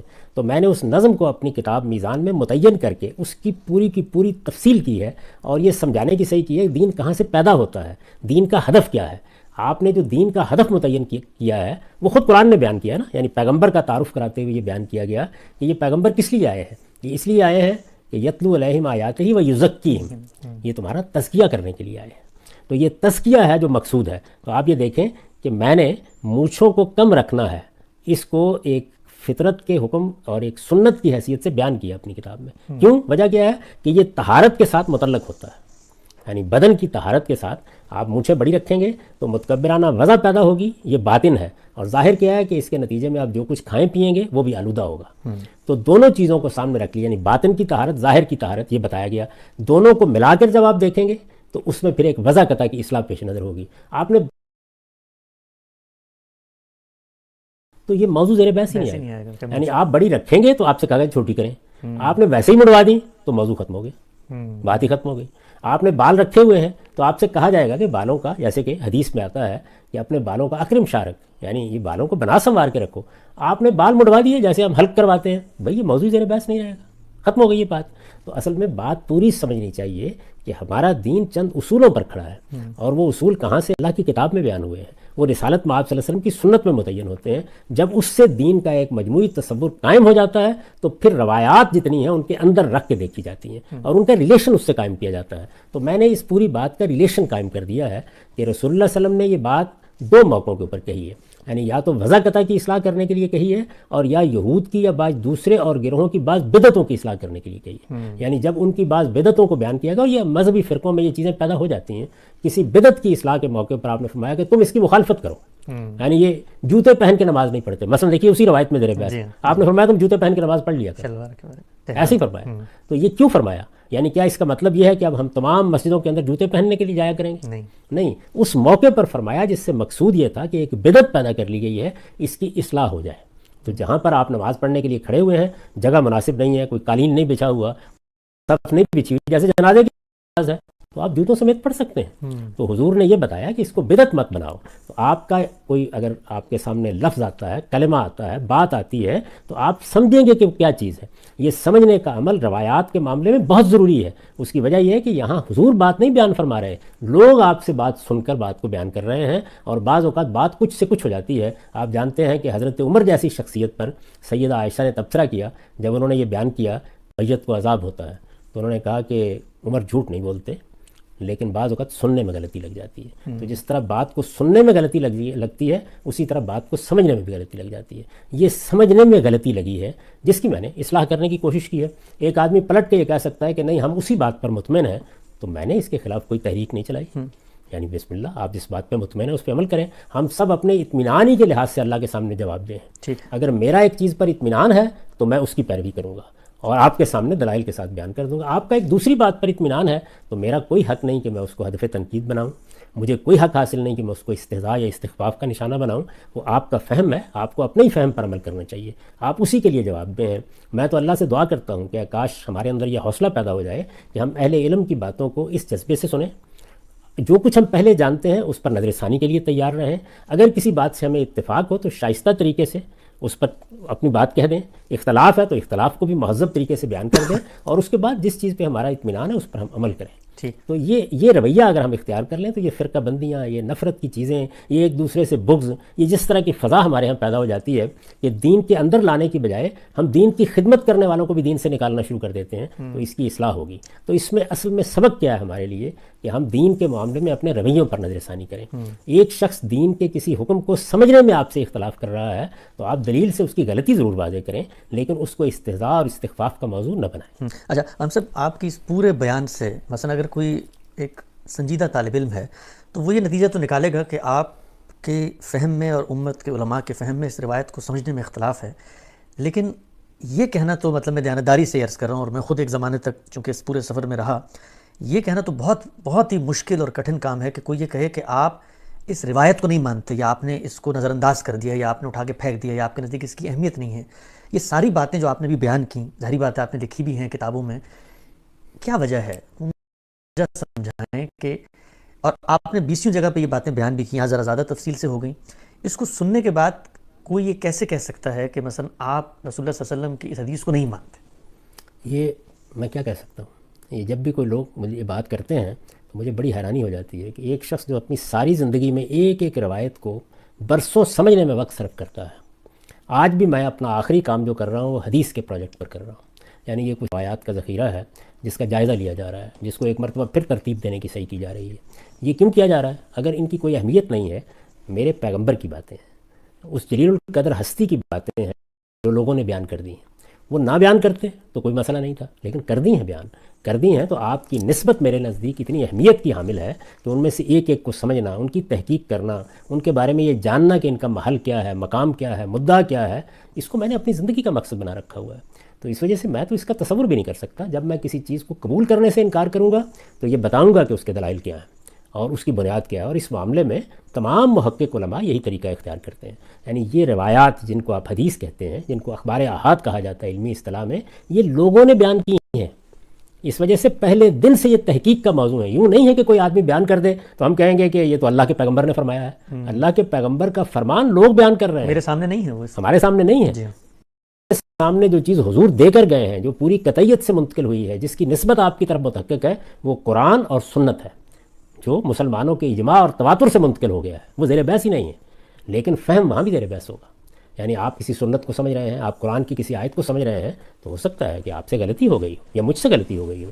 تو ہمیں اصل میں علمی طریقہ اختیار کرنا چاہیے چیزوں کو سمجھنے کا. رہی یہ بات کہ جی بہت سے دوسرے لوگوں نے یہ بات نہیں سمجھی ہے، تو میرے نزدیک میں یہ پوچھوں گا کہ میں ایک مسیحی یا ایک یہودی کے پاس جاتا ہوں، میں اس کو جا کر دین بتانے کی کوشش کرتا ہوں، اور میں اسے کہتا ہوں کہ میرے پاس اللہ کی کتاب ہے، اور اللہ کی اس کتاب میں یہ بتایا گیا ہے کہ یہ تثلیث کا عقیدہ ٹھیک نہیں. مجھے یہ بتائیے کہ اگر وہ جواب میں مجھے یہ کہتا ہے کہ ہمارے تو سب علماء یہی کہتے ہیں، ہمارا تو پاپائیت کا پورا ادارہ اسی کو بیان کر رہا ہے، ہم تو سینٹ پال کے زمانے سے لے کر کسی اور چیز سے واقف ہی نہیں ہیں، تو کیا یہ ہمارے سب کے سب سینٹ اور بڑے بڑے علماء اور بڑے بڑے متکلمین، یہ سینٹ اگسٹائن اور سینٹ اکنیما، یہ سارے کے سارے احمق ہو گئے تھے؟ تو آپ کیا کہیں گے اس کے جواب میں؟ بات یہ ہے کہ یہ بسا اوقات ہوتا ہے کہ ایک چیز سمجھ لی گئی، اس کے بعد لوگ پے در پے اس کو اس زاویے سے دیکھتے چلے جاتے ہیں، کوئی شخص آ کے اس کو چیلنج کر دیتا ہے. تو ہمارے ہاں علمی فضا بننی چاہیے کہ آپ کسی چیز کا جائزہ لیں اور شائستگی سے کہہ دیں گے جی دلیل کمزور ہے، ہم اس کو قبول نہیں کرتے. لیکن کسی چیز کو پروپیگنڈے کا موضوع بنانا یہ در حقیقت علم کا، تحقیق کا دروازہ بند کر دیتا ہے. اور مجھ سے اگر آپ پوچھیں کہ یہ مسلمان اس زوال کو کیوں پہنچے، تو میں یہ کہوں گا کہ نہ دین میں تحقیق کے لیے تیار ہوئے، نہ دنیا کے امور میں تحقیق کے لیے تیار ہوئے. آپ جب تحقیق کا دروازہ بند کر دیں گے تو پھر صرف یہی نہیں ہے کہ آپ کو قرآن مجید کے مدعا کے لیے میرے جیسے کسی شخص کا انتظار کرنا پڑے گا جو سب کی گالیاں کھا کر وہ بات کہے جو اس کے نزدیک ٹھیک ہے. اور اسی طریقے سے اگر کرونا آئے گا تو اس کے لیے بھی مغرب کے لیبارٹریوں کی طرف توجہ کرنی پڑے گی کہ وہ اس کی ویکسین بنا دیں. تو اپنے ہاں تحقیق اگر آپ نہیں کریں گے تو اسی انجام کو پہنچیں گے. اچھا ہم صاحب، اس میں یہ ہے کہ جو سوالات آئے ہیں میں نے اس کو جب غور سے دیکھا تو 3 حصوں میں نے اس کو بانٹا ہے. جو آپ کی اپروچ سے متعلق کچھ لوگوں کی تنقید ہے، پہلی جو قرآن مجید کی چند آیات ہیں، دوسری رسول اللہ صلی اللہ علیہ وسلم کی احادیث، اور تیسرے پھر لوگوں کے کچھ تاثرات ہیں، وہ تاریخی روایت سے بھی پیدا ہوئے، ہماری تہذیبی روایت سے بھی پیدا ہوئے. تو پہلا اعتراض داڑھی کے حوالے سے یہ کیا گیا کہ قرآن مجید کی سورہ روم کی آیت نمبر 30 میں بہت وضاحت سے اللہ میاں نے بتایا ہے کہ اس نے ایک فطرت پہ آپ کو پیدا کیا ہے، اس فطرت پہ ہمیں رہنا ہے اور اس فطرت کو تبدیل نہیں کرنا. انسان کی داڑھی نکلتی ہے، یہ ایک فطری امر ہے، تو داڑھی منڈوانا در حقیقت اس آیت کی خلاف ورزی ہے. کیسے دیکھتے ہیں اس کو؟ میں اس سے پہلے یہ عرض کر دوں کہ یہ سوال بہت اچھا سوال ہے، کیونکہ اس میں مجھے یہ موقع ملے گا کہ میں آپ کو یہ بتا سکوں کہ میرے سامنے جب کوئی مسئلہ تحقیق کے لیے آتا ہے تو میں کس طرح سے اس کو اپروچ کرتا ہوں. اس میں دو رائے نہیں ہو سکتی کہ ہمارے پاس اللہ کی کتاب قرآن مجید موجود ہے. قرآن مجید ہی کو سب سے پہلے دین سے متعلق کوئی مسئلہ ہو تو دیکھنا چاہیے. آپ قرآن مجید کو اگر اس لحاظ سے دیکھیں کہ وہ نماز کے بارے میں ہدایت کرتا ہے، وہ حج کے بارے میں بتاتا ہے، وہ اخلاقی اصول بیان کرتا ہے، وہ بعض جرائم کی سزائیں بیان کرتا ہے، وہ جہاد کے احکام بیان کرتا ہے، تو کیا وہ متعین طور پر بھی گاڑی کے بارے میں کوئی بات کہتا ہے؟ تو آپ شروع سے لے کے آخر تک اس کو پڑھ جائیے، آپ کو اس میں کوئی ادنا چیز بھی ایسی نہیں ہے. یعنی جہاں وہ اخلاقی احکام بیان کر رہا ہے، مثلا سورہ بنی اسرائیل میں جہاں وہ ان چیزوں کو بیان کر رہا ہے کہ جو دین کی بنیاد قرار پا گئی ہیں، ان میں ایمانیات بھی ہے، ان میں اخلاقیات بھی ہیں، وہاں بھی اس کا کوئی ذکر نہیں ملے گا. وہ جب شریعت کی چیزوں کی تنقید کر رہا ہوتا ہے، مثلا طلاق کے احکام بیان کر رہا ہے یا اور دوسری چیزیں، تو وہاں بھی کوئی اس کا ذکر نہیں ہوگا. یہ قرآن مجید کی جو دو آیات ہیں، یعنی ایک سورہ بقرہ میں اور دوسرے سورہ روم، سورہ نساء میں اور سورہ نساء میں اور سورہ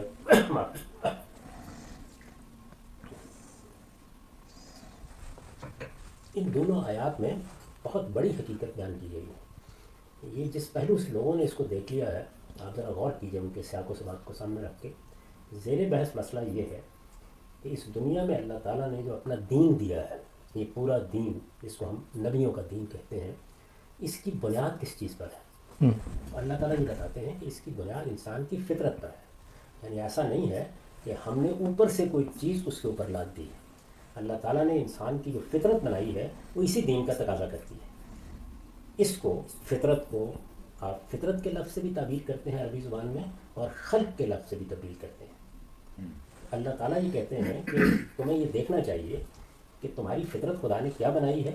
اگر تم اپنی فطرت پر ہو تو اصل کے لحاظ سے اپنے دین کے اوپر ہو، اور جو فطرت خدا نے بنائی ہے اگر اس کو تبدیل کرو گے، اس کو مس کرو گے، تو اس کا لازمی نتیجہ یہ نکلے گا کہ دین کی اساسات سے محروم ہو جاؤ گے. زیر بحث مضمون یہ ہے وہاں. یہ زیر بحث مضمون ٹھیک ہو گیا. اور یہ اس پہلو سے زیر بحث آ گیا ہے کہ جس وقت شیطان نے یہ چیلنج کیا کہ میں لوگوں کو گمراہ کروں گا، یعنی مکالمہ ہوا اللہ تعالیٰ کے اور شیطان کے مابین، وہ قرآن مجید میں کئی جگہوں پر بیان ہوا ہے کہ جب اس راندہ درگاہ ہو گیا، جب اس نے سجدہ کرنے سے انکار کر دیا، اللہ تعالیٰ کے سامنے اس نے استکبار اور تمرد اور سرکشی اختیار کی، تو اس موقع پر یہ کہا کہ میں کہاں سے حملہ آور ہوں گا. تو اس نے یہ بتایا کہ میں اصل میں وہیں سے حملہ آور ہوں گا جہاں سے لوگ اللہ کی بنائی ہوئی فطرت سے انحراف کے راستے کھولیں گے، اور یہ راستے میں بھی کھولوں گا.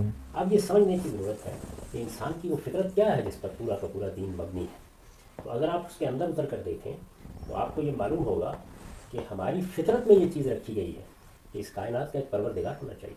اس کو قرآن مجید نے دوسری جگہ کھولا ہے. سورہ اعراف میں بتایا ہے کہ میں نے تو تم سے عہد لیا تھا، الست کا عہد، اور یہ الست کا عہد ہے کہ جس کی بنیاد پر میں قیامت میں تمہیں مواخذے کے لیے کھڑا کروں گا. میں پوچھوں گا اس موقع کے اوپر کہ میں نے تو تمہاری فطرت میں یہ چیز ڈال دی. اسی طرح تمام اخلاقیات اللہ تعالیٰ نے انسان کی فطرت میں رکھی، یعنی ان کی بنیادیں اندر موجود ہیں. وہ ان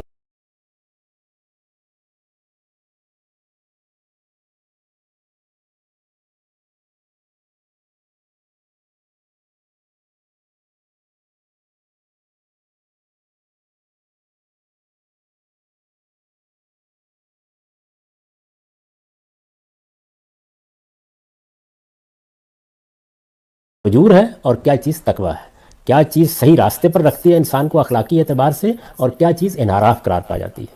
اب آپ اس زاویے کے ساتھ دین کے پورے کنٹینٹ اور مشمولات کا جائزہ لیں تو ایک طرف توحید، یہ فطرت کا تقاضا ہے، شرک یہ فطرت سے انحراف ہے. دوسری جانب تمام اخلاق کی تطہیر کی چیزیں، یعنی یہ بات کہ ہم فواحش سے اجتناب کریں، یہ بات کہ ہم کسی کی حق تلفی نہ کریں، یہ بات کہ ہم کسی کے خلاف زیادتی نہ کریں، یہ بات کہ ہم کسی کو اللہ تعالیٰ کے مقابل میں اس کا شریک نہ ٹھہرائیں، یہ بات کہ ہم اپنی طرف سے دین بنا کے پیش نہ کریں. تو اخلاقیات کی جتنی بنیادیں ہیں اگر آپ غور کر کے دیکھیں تو وہ سب کی سب ہماری فطرت پر مبنی ہیں، اور قرآن مجید نے اس کا اس بات بھی فطرت سے کیا ہے. یہ بتایا ہے کہ تم ذرا یہ دیکھو کہ یہ تو تم کہتے ہو نا کہ میں دوسروں کو کم تول کے دے دوں گا، کبھی خود بھی کم تلوانے کے لیے گئے ہو؟ یعنی تمہاری فطرت اس کو قبول کرتی ہے، تم چوری کر لیتے ہو، لیکن کیا کبھی ایسا بھی ہوا ہے کہ تم نے یہ خواہش کی ہو کہ کوئی میرے گھر میں آئے چوری کر لے؟ تم لوگوں کو مار دیتے ہو، قتل کرتے ہو، لیکن کبھی خواہش ہوئی دل میں پیدا کہ میرا گلا کاٹ دیا جائے؟ تو اس کا مطلب یہ ہے کہ تمہاری فطرت گواہی دیتی ہے کہ اخلاقی اصول کیا ہے. کھانے پینے کی طرف آئیے تو اللہ تعالیٰ نے وہاں طیبات اور خبائث کا فرق کیا، اور یہ بتایا کہ انسان اپنی فطرت سے جانتا ہے کہ کیا چیزیں طیب ہیں، کیا چیزیں خبیث ہیں. تو یہ وہ فطرت ہے جو اللہ تعالیٰ نے انسان کی بنائی ہے. یعنی انسان کو کیسے پیدا کیا ہے, کن چیزوں کا شعور دے کے پیدا کیا ہے, کیا اخلاقی اساسات اس کے اندر موجود ہیں, ان تمام چیزوں کو سامنے رکھ کر اللہ تعالیٰ یہ بیان کر رہے ہیں اس سورہ روم میں کہ انسان کو اس فطرت کو تبدیل نہیں کرنا چاہیے. لا تبدیل لخلق اللہ, یعنی یہ اللہ کی بنائی ہوئی فطرت ہے, اس کے اندر تبدیلی نہیں آنی چاہیے. اب ظاہر ہے کہ اس کے کچھ ضمنی اور طبعی مفہوم بھی ہیں. مثلا یہ کہ آپ کو اللہ تعالیٰ نے مرد بنایا ہے, آپ عورت بننے کی کوشش نہ کریں. آپ کو عورت بنایا ہے تو مرد بننے کی کوشش نہ کریں. اللہ تعالیٰ نے بہت سے جبلی تقاضوں کے لیے فطری راستے رکھے ہیں, تو آپ دوسرے انحرافات اختیار نہ کریں. تو یہ اس کا وسیع تر پہلو ہے. اچھا, اسی طرح سے جو اللہ تعالیٰ نے انسان کے اندر ضروریات کی طلب رکھی ہے, زینتوں کی طلب رکھی ہے, اس میں بھی دین کے احکام واضح کیے ہیں. یہ بتایا ہے کہ اس میں یہ مطالبہ نہیں ہے کہ تم ان سب چیزوں کو چھوڑ دو, بلکہ تم سے اعتدال کا تقاضا کیا گیا ہے. تو یہ اعتدال کیا ہے؟ یہ وہی فطرت ہے. جس وقت کوئی ایسا تصور آپ پیش کرتے ہیں کہ یہ مایا کا جال ہے, اس دنیا کو آپ چھوڑ دیجئے, اس سے زہد اختیار کریں, اس کو چھوڑ کر آپ جنگلوں میں چلے جائیں, رہبانیت اختیار کر لیں, تو یہ گویا فطرت سے انحراف. اللہ تعالیٰ نے جو نظم اس دنیا میں قائم کیا ہے, جس کے تحت وہ بچوں کو پیدا کرتا ہے, تو اس میں خاندان بنے گا, اس خاندان کے بندہ ان کی ضرورتوں کو کیا جائے گا, اس میں کچھ محرمات قائم کی جائیں گی. تو یہ کیا ہے؟ یہ وہ فطرت ہے. آپ اس کو چھوڑ کر یہ فیصلہ کر لیں کہ میں تو جنگل میں بیٹھوں گا اور وہاں جا کے مجرد زندگی بسر کروں گا, نہ میں بیوی گھر میں لاؤں گا, نہ میں گھر بساؤں گا, تو یہ گویا فطرت سے انحراف ہوگا. تو اللہ تعالیٰ نے جو انسان کی فطرت بنائی ہے وہی اصل میں پورے دین کی بنیاد ہے. تو اس میں یہ بات بیان کی گئی ہے. اب اس کا اطلاق اس چیز کے اوپر کرنا کہ اللہ تعالیٰ نے مردوں کے چہرے پر بال اگائے ہیں, مردوں کے سر پر بھی بال اگائے ہیں, مونچھوں میں بھی بال اگائے ہیں, اللہ تعالیٰ نے بعض اور دوسری جگہوں پر بھی بال اگائے ہیں, تو آپ تطہیر کے تقاضوں سے, طہارت کے تقاضوں سے, صفائی کے تقاضوں سے, تزئین کے تقاضوں سے ان سب میں تصرفات کرتے ہیں. ایسا تو نہیں کیا گیا نا کہ اللہ تعالیٰ نے بال اگا دیے تو اب سر کے بالوں کو کینچی نہیں لگائی جائے گی, یہ تو نہیں کرتے. تو اس کا مطلب یہ ہے کہ یہ بات غلط سمجھی جا رہی ہے. یعنی جو اللہ تعالیٰ کی بات ہے وہ بڑی غیر معمولی بات ہے, بڑی گہری بات ہے, اس میں دین کے پورے فلسفے کو بیان کر دیا گیا ہے, اس کو سامنے رکھنا چاہیے. تو میں آپ کے سامنے وہ آیات رکھ دیتا ہوں, پھر آپ یہ دیکھیے اس میں کس طریقے سے بات اللہ تعالیٰ نے بیان فرمائی.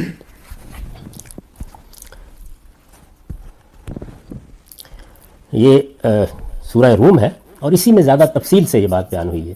دیکھیے فرمایا فَأَقِمْ وَجْهَكَ لِلدِّينِ حَنِيفًا فِطْرَتَ اللَّهِ الَّتِي فَطَرَ النَّاسَ عَلَيْهَا لا تبدیل لخلق اللہ ذالک الدین القیم ولکن اکثر الناس لا یعلمون.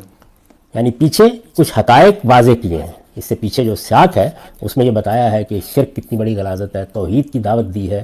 یہ سارے حقائق جب واضح ہو گئے تو فرمایا سو ایک خدا کے ہو کر رہو. فقیم وجہ کا للدین حنیفہ, سو ایک خدا کے ہو کر رہو. تم اپنے باپ ابراہیم کی طرح اب اپنا رخ اس کے دین کی طرف کیے رہو. تم اللہ کی بنائی ہوئی فطرت کی پیروی کرو اے پیغمبر, جس پر اس نے لوگوں کو پیدا کیا ہے. اللہ کی بنائی ہوئی اس فطرت میں کوئی تبدیلی نہیں ہو سکتی. یعنی یہ بات ہی دوسری زیر بحث ہے. یہ بالکل دوسری بات ہے جو زیر بحث ہے. یعنی اس میں در حقیقت پورے کے پورے دین کی دعوت دی گئی ہے کہ یہ دین کہیں باہر سے آئی ہوئی چیز نہیں ہے, یہ تم پر کوئی چیز ٹھونسی نہیں جا رہی, یہ تمہاری فطرت کے تقاضے ہیں جن کو شریعت کی صورت دے دی گئی. یعنی اس میں اگر ایمانیات ہیں تو فطرت کے اندر ان کی بنیادیں ہیں. اس میں اگر اخلاقی اصول بتائے گئے ہیں تو وہ تمہاری فطرت میں الہام کی ہوئی چیزیں ہیں جن کو نمایاں کیا جا رہا ہے. اس میں اگر شریعت کے احکام دیے جا رہے ہیں تو وہی تمہاری فطرت ہے کہ جس کے تقاضوں کو انضباط میں لا کر ایک قانون کی صورت دی جا رہی ہے. تو پورے دین کے بارے میں یہ بتایا ہے کہ یہ ایک خدا کا ہو کر رہنا یہ ابراہیم کا طریقہ تھا. تمہیں اپنے دین میں اس ابراہیم کے طریقے کو اختیار کرنا, اپنا رخ اس کے دین کی طرف کیے رہو. اور یہ کیا چیز ہے؟ فطرت اللہ التی فطر الناس علیہا. اللہ تعالیٰ نے اس فطرت کے اوپر لوگوں کو پیدا کیا ہے, اس میں کوئی تبدیلی نہیں ہونی چاہیے. تو اگر آپ غور کر کے دیکھیں تو یہ اتنی بڑی بات ہے جس کو یہاں بیان کیا گیا ہے. میں یہ عرض کر دیتا ہوں کہ میری یہ تفسیر ہے, اس میں نے ترجمہ بھی آپ کو سنا دیا. اس کے اوپر جو نوٹ لکھا ہے میں نے وہ یہ ہے, مطلب یہ ہے کہ یہ دین کوئی خارج کی چیز نہیں ہے جو اوپر سے تم پر لادی جا رہی ہے, یہ عین تمہاری فطرت کا ظہور ہے. اس سے اختلاف کرو گے تو گویا اپنے ساتھ اختلاف کرو گے. یعنی جب انسان اس دین کو اختیار نہیں کرتا تو وہ مجھ سے, آپ سے, پیغمبروں سے اختلاف نہیں کر رہا ہوتا, اپنے آپ سے اختلاف کر رہا ہوتا ہے. مطلب یہ ہے کہ یہ دین کوئی خارج کی چیز نہیں ہے جو اوپر سے تم پر لادی جا رہی ہے, یہ عین تمہاری فطرت کا ظہور ہے. اس سے اختلاف کرو گے تو گویا اپنے ساتھ اختلاف کرو گے اور اپنے ہی باطن میں چھپے ہوئے خزانے سے اپنے آپ کو محروم کر لو. یعنی اگر یہ دین کہتا ہے کہ طیبات کو کھاؤ اور خبائث سے اجتناب کرو تو تمہاری فطرت تمہیں بتاتی ہے کہ کیا چیز طیب ہے اور کیا خبیث ہے کھانے کے لیے۔ جہاں غلطی کرتے ہو اللہ کے پیغمبر آ کے متنبع کر دیتے ہیں، تمہارا ہاتھ پکڑ کے تمہیں سیدھے راستے پر چلا دیتے ہیں۔ تمہاری فطرت بتا رہی ہوتی ہے کہ ایک ہی پروردگار کو ماننا چاہیے، وہی اس کائنات کا خالق ہے، وہی بادشاہ ہے، اس کے ساتھ کوئی اور شریک نہیں ہے۔ جب تم توہمات میں پڑھ کر شرک اختیار کرتے ہو تو پیغمبر آ کے بتاتے ہیں کہ تم اپنی فطرت سے اختلاف کر رہے ہو۔ تمہاری فطرت میں شرک کے لیے کوئی استدلال نہیں رکھا گیا، فطرت تو توحید ہی کی گواہی دیتی ہے۔ اسی طرح سے تمہیں جب تطہیر اخلاق کی چیزیں بتائی جاتی ہیں یا ان کی بنیاد پر کوئی قانون سکھایا جاتا ہے تو اصل میں تمہاری فطرت کے اندر جو اللہ کا الہام ہے یہ اسی کا ظہور ہے۔ تو کس چیز سے اختلاف کرتے ہو؟ اس پر میرے جلیل القدر استاذ امام امین حسن اصلاحی نے اپنی تفسیر میں جو نوٹ لکھا ہے اس کو بھی میں نے یہاں نقل کیا ہے، آپ وہ بھی سن لیجئے۔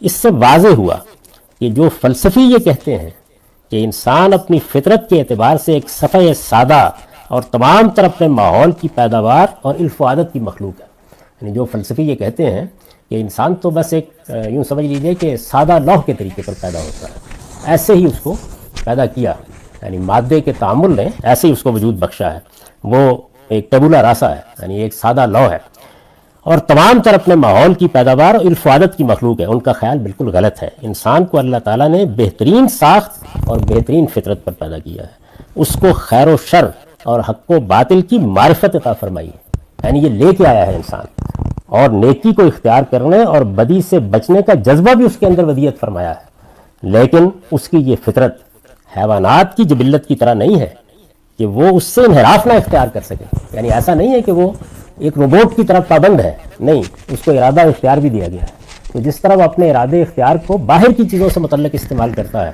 پہاڑ کو کھود ڈالتا ہے، آسمان پر جانے کی تیاریاں کرتا ہے، اسی طرح اپنے فطرت سے بھی انحراف کرتا ہے، بلکہ وہ اپنے اندر اختیار بھی رکھتا ہے۔ اس وجہ سے بسا اوقات وہ اس دنیا کی محبت اور اپنی خواہشوں کی پیروی میں اس طرح اندھا ہو جاتا ہے کہ حق و باطل کا شعور رکھتے ہوئے نہ صرف یہ کہ باطل کی پیروی کرتا ہے بلکہ باطل کی حمایت میں فلسفے بھی ایجاد کر ڈالتا ہے۔ تو یہ وہ انحراف ہے۔ انبیاء علیہ السلام اسی فطرت کی تفصیل کرتے ہیں اور اس کے تمام مقتضیات و لوازم کو انسان کے لیے واضح کر دیتے ہیں۔ یعنی پیغمبر کس لیے آتے ہیں؟ یہ جو آپ کی فطرت ہے آپ کے اندر، یعنی جس میں توحید کا شعور ہے، جس میں اخلاق کی بنیادیں واضح کی گئی ہیں، جس میں طیبات و خبائث کی تمیز دی گئی ہے، وہ اسی فطرت کو اٹھاتے ہیں اور اس فطرت کو اٹھا کے اس کے اندر مزید پاکیزگی پیدا کرتے ہیں، اس کا رخ درست کرتے ہیں، اور پھر تمام چیزوں کے بارے میں جہاں غلط فہمی کا امکان ہے اس سے اس کو نکال دیتے ہیں۔ یہ کیا ہے؟ ذالک الدین القیم، یہی سیدھا دین ہے۔ اس میں آگے دیکھیے اللہ تعالیٰ نے کیا فرمایا ہے، وَلَٰكِنَّ أَكْثَرَ النَّاسِ لَا يَعْلَمُونَ، لیکن اکثر لوگ جانتے نہیں۔ یعنی دین کیا ہے؟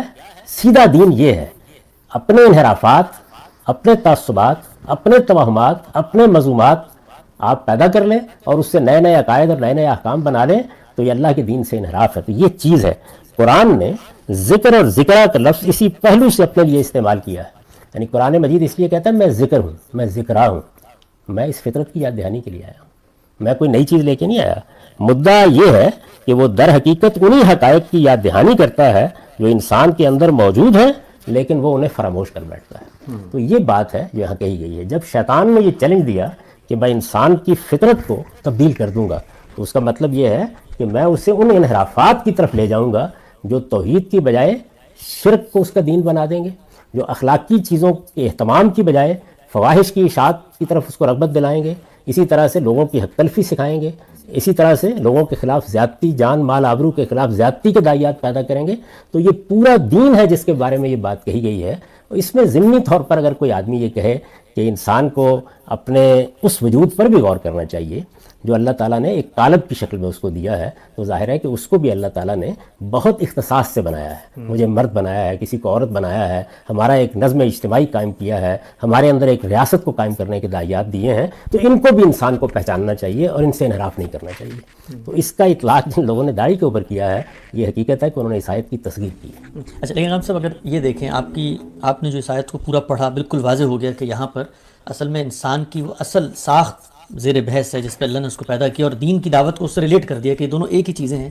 نتیجے کے اعتبار سے اگر کوئی استدلال کرتا ہے کہ مرد اور عورت کو اگر سامنے رکھا جائے تو ان کے ظاہر، مثلا آپ نے فرمایا کہ عورت مرد نہ بنے، مرد عورت نہ بنے، یہ تو سمجھ میں آتا ہے، فطرت کو آپ مس کر رہے ہیں، لیکن مرد اور عورت میں دونوں میں جو سب سے نمایاں فرق ہے وہ اسی کا ہے کہ چہرے پہ داڑھی وہاں نکلتی ہے یہاں نہیں نکلتی. تو کوئی اس سے استدلال کر سکتا ہے نا کہ ایک نمایاں فرق ہے یہ؟ دیکھیے بات یہ فرق ہے، اس کا لحاظ رکھیں آپ، اس سے کون روکتا ہے؟ یعنی یہ فرق موجود ہے، لیکن کیا جب مرد داڑھی منڈوا دیں یا مرد بڑے بال رکھ لیں وہ عورت بن جائیں گے. وہ عورت بن جاتے ہیں. یعنی آپ دیکھیں کہ ایک زمانے میں بڑا رواج رہا ہے بڑے بڑے بال رکھنے کا، کانوں سے نیچے تک بال. خود رسالت میں آپ صلی اللہ علیہ وسلم کے بال اس طرح سے رہے ہیں. تو یہ جزوی مشابہتیں ہیں. یہ تو ظاہر ہے مرد و عورت انسان ہے، آدم ہے، پیدا ہوں گی ان کے اندر، لیکن یہ کہ انسان یہ خیال کرے کہ مجھے خدا نے مرد پیدا کیا ہے، مجھے تو یہ پسند نہیں ہے، میں تو اپنے آپ کو عورت بناؤں گا. تو اس میں ظاہر ہے کہ ایک مجموعی آپ کا مزاج اور رویہ ہے، یہ خدا کے خلاف بغاوت ہے. تو عذراء کرم جو بات جس جگہ کہی جاتی ہے اس کو اس جگہ سمجھیے وہ کیا بات کہی گئی ہے. یعنی اس طرح کی جزیات کا اس سے تعلق نہیں ہے. اس طرح کی جزیات میں اگر آپ جائیں تو ہمارے ہاں بہت سے بال اللہ تعالیٰ نے اگائے ہیں جن کو تطہیر کے پہلو سے، طہارت کے پہلو سے صاف کرنا ضروری قرار دے دیا گیا. اچھا تو اس کو تو چھوڑیے، اللہ تعالیٰ نے ختنہ کرنے کے لیے آپ کو کہا ہے. تو انسان کو اللہ نے ایک عقل دی ہے، اس عقل کے تحت وہ اپنی تزئین کرتا ہے، بناتا ہے، اپنے آپ کو سنوارتا ہے. پھر آپ اس سے استدلال کریں گے کہ اللہ تعالیٰ نے جس چیز کو جیسے کر دیا ہے آپ نہ اس کی تراش خراش کریں گے، نہ بنائیں گے، نہ سنواریں گے. آپ کے اندر یہ چیز رکھی گئی ہے. تو بنانے سنوارنے کا عمل جو ہے وہ ظاہر ہے کہ انسان سے بالوں کی ساخت میں، داڑھی کی ساخت میں، مونچھوں کی ساخت میں بہت سے کام کراتا ہے. مختلف قوموں میں اس کے الگ الگ طریقے رائج ہو جاتے ہیں یہ سب چیزیں. تو پیغمبر کہاں سے آپ کو بتائے گا؟ یعنی اگر آپ نے یہ فیصلہ کر لیا ہے کہ آپ تو اللہ تعالیٰ نے آپ کو مرد بنایا تھا، آپ اپنی پوری شخصیت کو مسخ کر کے ایک عورت بن کے رہیں گے، تو یہ آپ دیکھیں جس وقت یہ چیز کسی کے یہاں پیدا ہوتی ہے تو ہر آدمی کیا اٹھتا ہے کہ یہ کیا کر رہے ہیں آپ.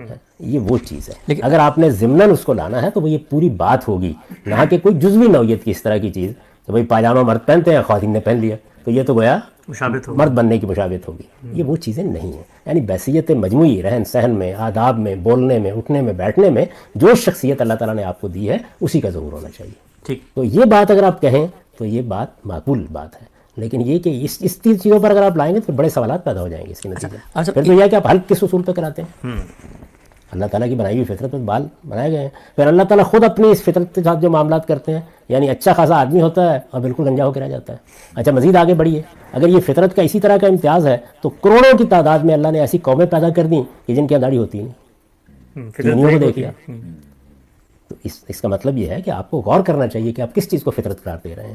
یعنی وہ اصل میں آپ کی پوری شخصیت ہے جس کے اندر اللہ تعالیٰ نے وہ امتیازات رکھے ہیں. آپ کو مرد بنایا ہے، کسی کو عورت بنایا ہے، آپ کو الہام خیر و شر کے ساتھ اس کا شعور دیا ہے، آپ کی فطرت میں توحید کے داعیات رکھے ہیں. یہ پوری بات ہے جو بیان ہو رہی ہے. اتنی بڑی بات جو اس آیت میں بیان ہوئی ہے اس کی تصویر ہے، یہ میں نے آپ سے عرض کیا ہے کہ آپ اس کا اطلاق اس پہ کر کے یہاں سے داڑھی برآمد کرنا چاہیں. ٹھیک ہو گیا. اچھا آپ صاحب قرآن مجید ہی کے حوالے سے آپ نے بہت تفصیل سے بتایا کہ دو آیات جن سے استدلال کیا جاتا ہے، سورہ نساء کی آیت 119 اور سورہ روم کی آیت 30. سورہ نساء کے اندر ہی اس آیت سے ایک پیچھے آیت ہے 115، وہاں بھی ایک چیز زیر بحث، اور یہ کہا گیا ہے کہ وہ لوگ جو رسول اور مومنین کے رستے سے ہٹ کر کوئی کام کرتے ہیں، تو کہا یہ جاتا ہے کہ پوری امت کے صلحاء بلکہ تمام انبیاء، بلکہ قرآن نے ایک جگہ پہ سیدنا ہارون کا ذکر بھی کیا کہ ان کی داڑھی تھی، ہمیں واضح ہوتا ہے کہ سب کی داڑھی تھی. تو ایک کام جو پوری مسلمانوں کی امت تمام انبیاء کر رہے ہیں، تو داڑھی کٹوا کے وہ آدمی اصل میں اس کی بھی تو خلاف ورزی کر رہا ہے، وہاں بڑی سخت وعید ہے اس آیت میں. اس کے بعد اس پر گفتگو کرتے ہیں. تھوڑی دیر کے لیے رک کر ذرا اس پورے معاملے کو سمجھ لیجیے. یعنی جب بھی آپ کو دین کی کوئی چیز سمجھنی ہے تو میں نے ابھی آپ کی خدمت میں عرض کیا کہ سب سے پہلے آپ قرآن مجید کو دیکھیں گے. قرآن مجید کو ہم نے دیکھا شروع سے لے کے آخر تک کسی جگہ وہ اپنے احکام میں، اپنی تعلیمات میں اس کو موضوع نہیں بنا رہا. اس نے شاعر کا ذکر کیا، اس نے سزاؤں کا ذکر کیا، اس نے جہاد کا ذکر کیا، اس نے بنیادی اخلاقی احکام کا ذکر کیا، اس نے طلاق کی تفہیم کی، اس نے اور بہت سی چیزوں کی تنقید کی، اس کا ذکر نہیں کیا. جن آیات کا آپ نے حوالہ دیا میں نے آپ کو بتایا کہ وہ اس سے بہت بڑی چیز کو بیان کر رہے ہیں. یعنی اس میں یہ چیز زیر بحث نہیں ہے، بلکہ یہ زیر بحث ہے کہ انسان کی وہ فطرت جس پر پورا دین مبنی ہے وہ کیا چیز ہے، اور اللہ تعالیٰ نے اس دین کو اس فطرت سے کیسے ہم آہنگ کیا ہے. آپ اس سے انحراف نہیں کریں گے. پہلی بات یہ واضح ہوئی. اس کے بعد آپ جانتے ہیں کہ ایک دوسری بہت بڑی چیز جو ہمارے دین میں وہ سنت ہے. مجھے بار بار یہ بتانا پڑتا ہے کہ سنت کیا چیز ہے. وہ پیغمبروں کا دین ہے. آپ نے ذکر کیا اس بات کا کہ سب پیغمبروں، یہ بات کہنے کو آپ کہہ دیتے ہیں، لیکن کیا پیغمبروں کے ہاں یہ کوئی دینی روایت کی حیثیت سے مذکور ہے؟ کیا کبھی زیر بحث آئی ہے؟ آپ نے تمام پیغمبروں کی فہرست مرتب کر لی ہے؟ کیا اللہ کے پیغمبر نے یہ بات بتائی ہے کہ سب پیغمبروں نے اس کا اہتمام دینی حیثیت سے کیا ہوا تھا؟ یعنی ظاہر یہ سوال ہوگا نا. تو جب رسالت میں آپ صلی اللہ علیہ وسلم نے سنت کے طور پر چیزوں کو جاری کیا تو وہ دین ابراہیمی کی روایت تھی جس کو جاری کیا. آپ اس کو پڑھیے اور یہ دیکھیے کہ رسول اللہ صلی اللہ علیہ وسلم اس میں کیا اہتمام کرتے ہیں. یعنی جو چیزیں بھی دین کی حیثیت سے آپ جاری کرتے ہیں تمام لوگوں کو بتاتے ہیں، باقاعدہ منادی کی جاتی ہے اس کی. اگر لوگ اس کے اہتمام میں ادنا کوتاہی کریں تو توجہ دلائی جاتی ہے. یہ سارا عمل جو ہے کب ہوتا ہے تو ایک چیز صحابہ کرام کا اجماع بن جاتی ہے. ہمارے ہاں نماز اس طرح منتقل ہوئی ہے, روزہ اس طرح منتقل ہوا ہے, حج کے مناسک اس طرح منتقل ہوئے ہیں, طہارت بدن کی چیزیں اس طرح منتقل ہوئی ہیں, تجہیز, تکفین, تدفین, اس طرح کی سب چیزیں اسی طریقے سے منتقل کی گئی ہیں. وہ چیزیں گویا دینی شاعر کی حیثیت سے ہمارے پورے وجود کا حصہ بنا دی گئیں. تو صحابہ کرام نے ان کو اختیار کر لیا اور وہ رائج ہو گئیں. تو آپ پورے کے پورے سنت کے معاملے کو دیکھیے, ایک ایک چیز کو. رسالت میں آپ صلی اللہ علیہ وسلم, صحابہ کرام اس پر گفتگو کرتے نظر ہی نہیں آتے آپ. یعنی یہ در حقیقت اس نوعیت کی چیز ہی نہیں ہے کہ جس کو اس طرح جاری کیا جا رہا ہے, ایک دین کی حیثیت سے لوگوں کو بتایا جا رہا ہے, لوگوں کو اس کے بارے میں توجہ دلائی جا رہی ہے. اگر وہ اس کو کاٹ دیں تو اس پر کوئی وعید سنائی جا رہی ہے. یہ عمل سرے سے ہے ہی نہیں آپ کے یہاں. تو اسی وجہ سے آپ سنت کو جب متعین کرتے ہیں تو بالکل واضح ہو جاتا ہے کیا چیزیں ہیں جنہیں سنت قرار دیا گیا ہے. یعنی نبی صلی اللہ علیہ وسلم جب سنت کو جاری کر رہے ہوتے ہیں تو ایک تو وہ ساری کی ساری پیچھے تاریخ سے آ رہی ہوتی ہے, اس میں کوئی اضافہ کر رہے ہیں, کوئی ترمیم کر رہے ہیں, تغیر کر رہے ہیں, اس کو متعین کرتے ہیں اور پھر باقاعدہ اس کی تبلیغ ہوتی ہے. یعنی لوگوں کو بتایا جاتا ہے, اس طرح کوئی چیز سنت قرار پاتی ہے. چنانچہ پھر اس کے انتقال کی بھی یہ صورت ہو جاتی ہے کہ وہ اجماع اور تواتر سے آگے چلتی ہے. یعنی مسلمان بحیثیت مجموعی اس کو اپناتے ہیں, دین کی حیثیت سے اپناتے ہیں اور پھر آگے جاری کرتے ہیں. اور اس طرح اپنی نسلوں کو یہ چیز منتقل کرتے چلے جاتے ہیں. اس کا کبھی انقطاع نہیں ہوتا, وہ بعد کے زمانوں میں پیدا نہیں ہوتی, بلکہ رسالت میں آپ صلی اللہ علیہ وسلم کے اپنے عمل سے اس کی ابتدا ہوتی ہے. صحابہ کرام اپنے اجماع و تواتر سے اسے آگے منتقل کرتے ہیں اور پھر نسلاً بعد نسلاً وہ اسی حیثیت سے اختیار کر لی جاتی ہے. یہ دین کے طور پر سنت کے جو احکام ہیں ان کے منتقل ہونے کا طریقہ ہے. میں نے ان کی پوری فہرست بنا دی ہے اپنی کتاب میزان کے شروع میں, اور یہ بتا دیا کہ یہ چیزیں ہیں جن کو رسالت میں آپ صلی اللہ علیہ وسلم نے سنت کی حیثیت سے جاری کیا ہے. ان میں سے بہت سی چیزیں ہیں جن کی پھر قرآن تصویب کرتا ہے یا ان کی تاکید کرتا ہے یا ان سے متعلق بعض ضروری ہدایات دیتا ہے. اس کے بعد ایک تیسری چیز کیا ہے, روایات. یعنی آپ کے سامنے رسالت میں آپ صلی اللہ علیہ وسلم کی نسبت سے بعض باتیں لوگ بیان کرتے ہیں. وہ یہ بیان کرتے ہیں کہ میں ملا تھا, میں نے یہ سنا تھا, فلاں موقع پر آپ نے یہ ہدایت کی تھی. میں اس سے پہلے بھی عرض کر چکا کہ یہ ہدایات جو ہیں یہ بیان کرنے والے کبھی اس کا ایک جملہ روایت کر دیتے ہیں, کبھی پوری بات کو سیاق و سباق میں بیان کرتے ہیں, کبھی سیاق و سباق کو الگ کر کے جیسے ان کا فہم ہوتا ہے اسے الفاظ کی صورت دے دیتے ہیں. یہ کرتے ہیں. ان سب چیزوں کو کیسے سمجھا جائے, یعنی ان کی طرف آپ رجوع کریں تو کس طرح سے آپ سمجھیں گے. اس میں سب سے اہم سوال یہ ہے کہ وہ چیز جو بیان ہو رہی ہے کیا وہ دین ہے. یہ سب سے پہلا سوال ہے. اس کی وجہ کیا ہے, اس کی وجہ یہ ہے کہ کیا رسالت میں آپ صلی اللہ علیہ وسلم ہر کام دینی کی حیثیت سے کرتے تھے. یعنی مثلا آپ نے کھانے پینے کے لیے جن چیزوں کا انتخاب کیا, آپ کو فلاں چیز پسند ہے, فلاں چیز پسند نہیں ہے, تو کیا وہ لازمی طور پر دینی کے لحاظ سے ہوتا تھا. یعنی آپ اگر فرض کر لیجئے کہ کدو کھانا پسند کرتے ہیں یا لوکی کھانا پسند کرتے ہیں, یا آپ کو گوشت کی کوئی خاص قسم پسند ہے اور آپ کے یہاں وہ پکایا جاتا ہے, تو اب یہ سوال پیدا ہوتا ہے نا. اسی طرح سے رسالت میں آپ صلی اللہ علیہ وسلم ایک خاص طرح کا لباس پہنتے ہیں, صحابہ کرام بھی ایک خاص طرح کا لباس پہنتے ہیں. تو یہ سوال پیدا ہوگا کہ یہ چیز کیا دین ہے. یہ ایک بڑا اہم سوال ہے. رسالت میں آپ صلی اللہ علیہ وسلم کے زمانے میں جہاد کیا گیا. جہاد دین کے احکام میں سے ایک حکم ہے. اس میں آپ نے خاص طریقے اختیار کیے, سب بندی کے لیے خاص اسالیب اختیار کیے. آپ نے اسلحے کے معاملے میں کون سا اسلحہ کس وقت کیا استعمال کیا جائے گا, ظاہر ہے کہ اس میں بہت سے چیزیں کی. یہ سب چیزیں جو رسالت میں آپ صلی اللہ علیہ وسلم نے کی, یہ سوال پیدا ہوگا کیا یہ دین تھا, یعنی دین کی حیثیت سے آپ نے یہ کی. تو یہ ہمارے ہاں علم کا بڑا سوال ہے کہ آپ پہلے متعین کریں کہ ایک چیز کا محض ہونا اس کو دین نہیں بنا دیتا. رسالت میں آپ صلی اللہ علیہ وسلم کے بارے میں آپ سب جانتے ہیں کہ آپ نے ایک خاص طرح کے بال رکھے ہوئے تھے. آپ دیکھیں کوئی بھی آدمی یہ نہیں کہتا کہ سنت ہے. اور آپ نے ساری زندگی اسی طرح کے بال رکھے, یعنی سوائے اس کے کہ حج کے موقع پر حلق کرایا ہو, ساری زندگی ایک ہی طرح کے بال رکھے. یعنی ان میں یہ بتایا جاتا ہے کہ کبھی وہ کانوں کی لبوں تک آ جاتے تھے, کبھی اس سے بھی نیچے ہو جاتے تھے. اچھا, اسی طرح سے لباس پہنا ہے, آپ تہمت باندھتے تھے. آپ یہ دیکھیے کوئی آدمی بھی بیان نہیں کرتا. آپ نے سواری کے لیے گدھے کا, اونٹ کا, اس طرح کے جانوروں کا استعمال کیا. کوئی بھی یہ نہیں کہتا کہ یہ کوئی دینی چیز تھی جس کو آپ نے اختیار کیا. اسلحے کے لیے جن چیزوں کو آپ نے منتخب کیا ان کے بارے میں بھی کوئی یہ بحث نہیں کرتا. تو اس کا مطلب یہ ہے کہ رسالت میں آپ صلی اللہ علیہ وسلم کی جو پوری کی پوری زندگی ہے یا پیغمبروں کی پوری زندگی ہے, اس کو لازماً آپ کو اس اعتبار سے دیکھنا پڑے گا کہ وہ کیا چیز دین کی حیثیت سے کر رہے ہیں اور کیا دین کی حیثیت سے نہیں کر رہے. چنانچہ یہ معاملہ خود حضور کے زمانے میں بھی بارہا زیر بحث آ گیا.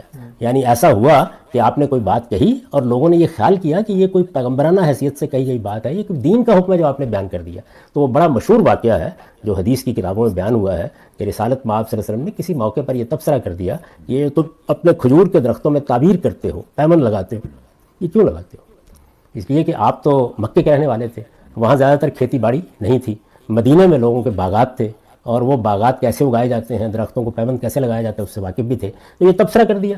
تو لوگوں نے یہ خیال کر کے کہ یہ غالباً رسالت مآب صلی اللہ علیہ وسلم نے پسند نہیں کیا، انہوں نے تعبیر نہیں کی، یعنی درختوں کو اس سال پیوند نہیں لگایا، پھل نہیں آیا۔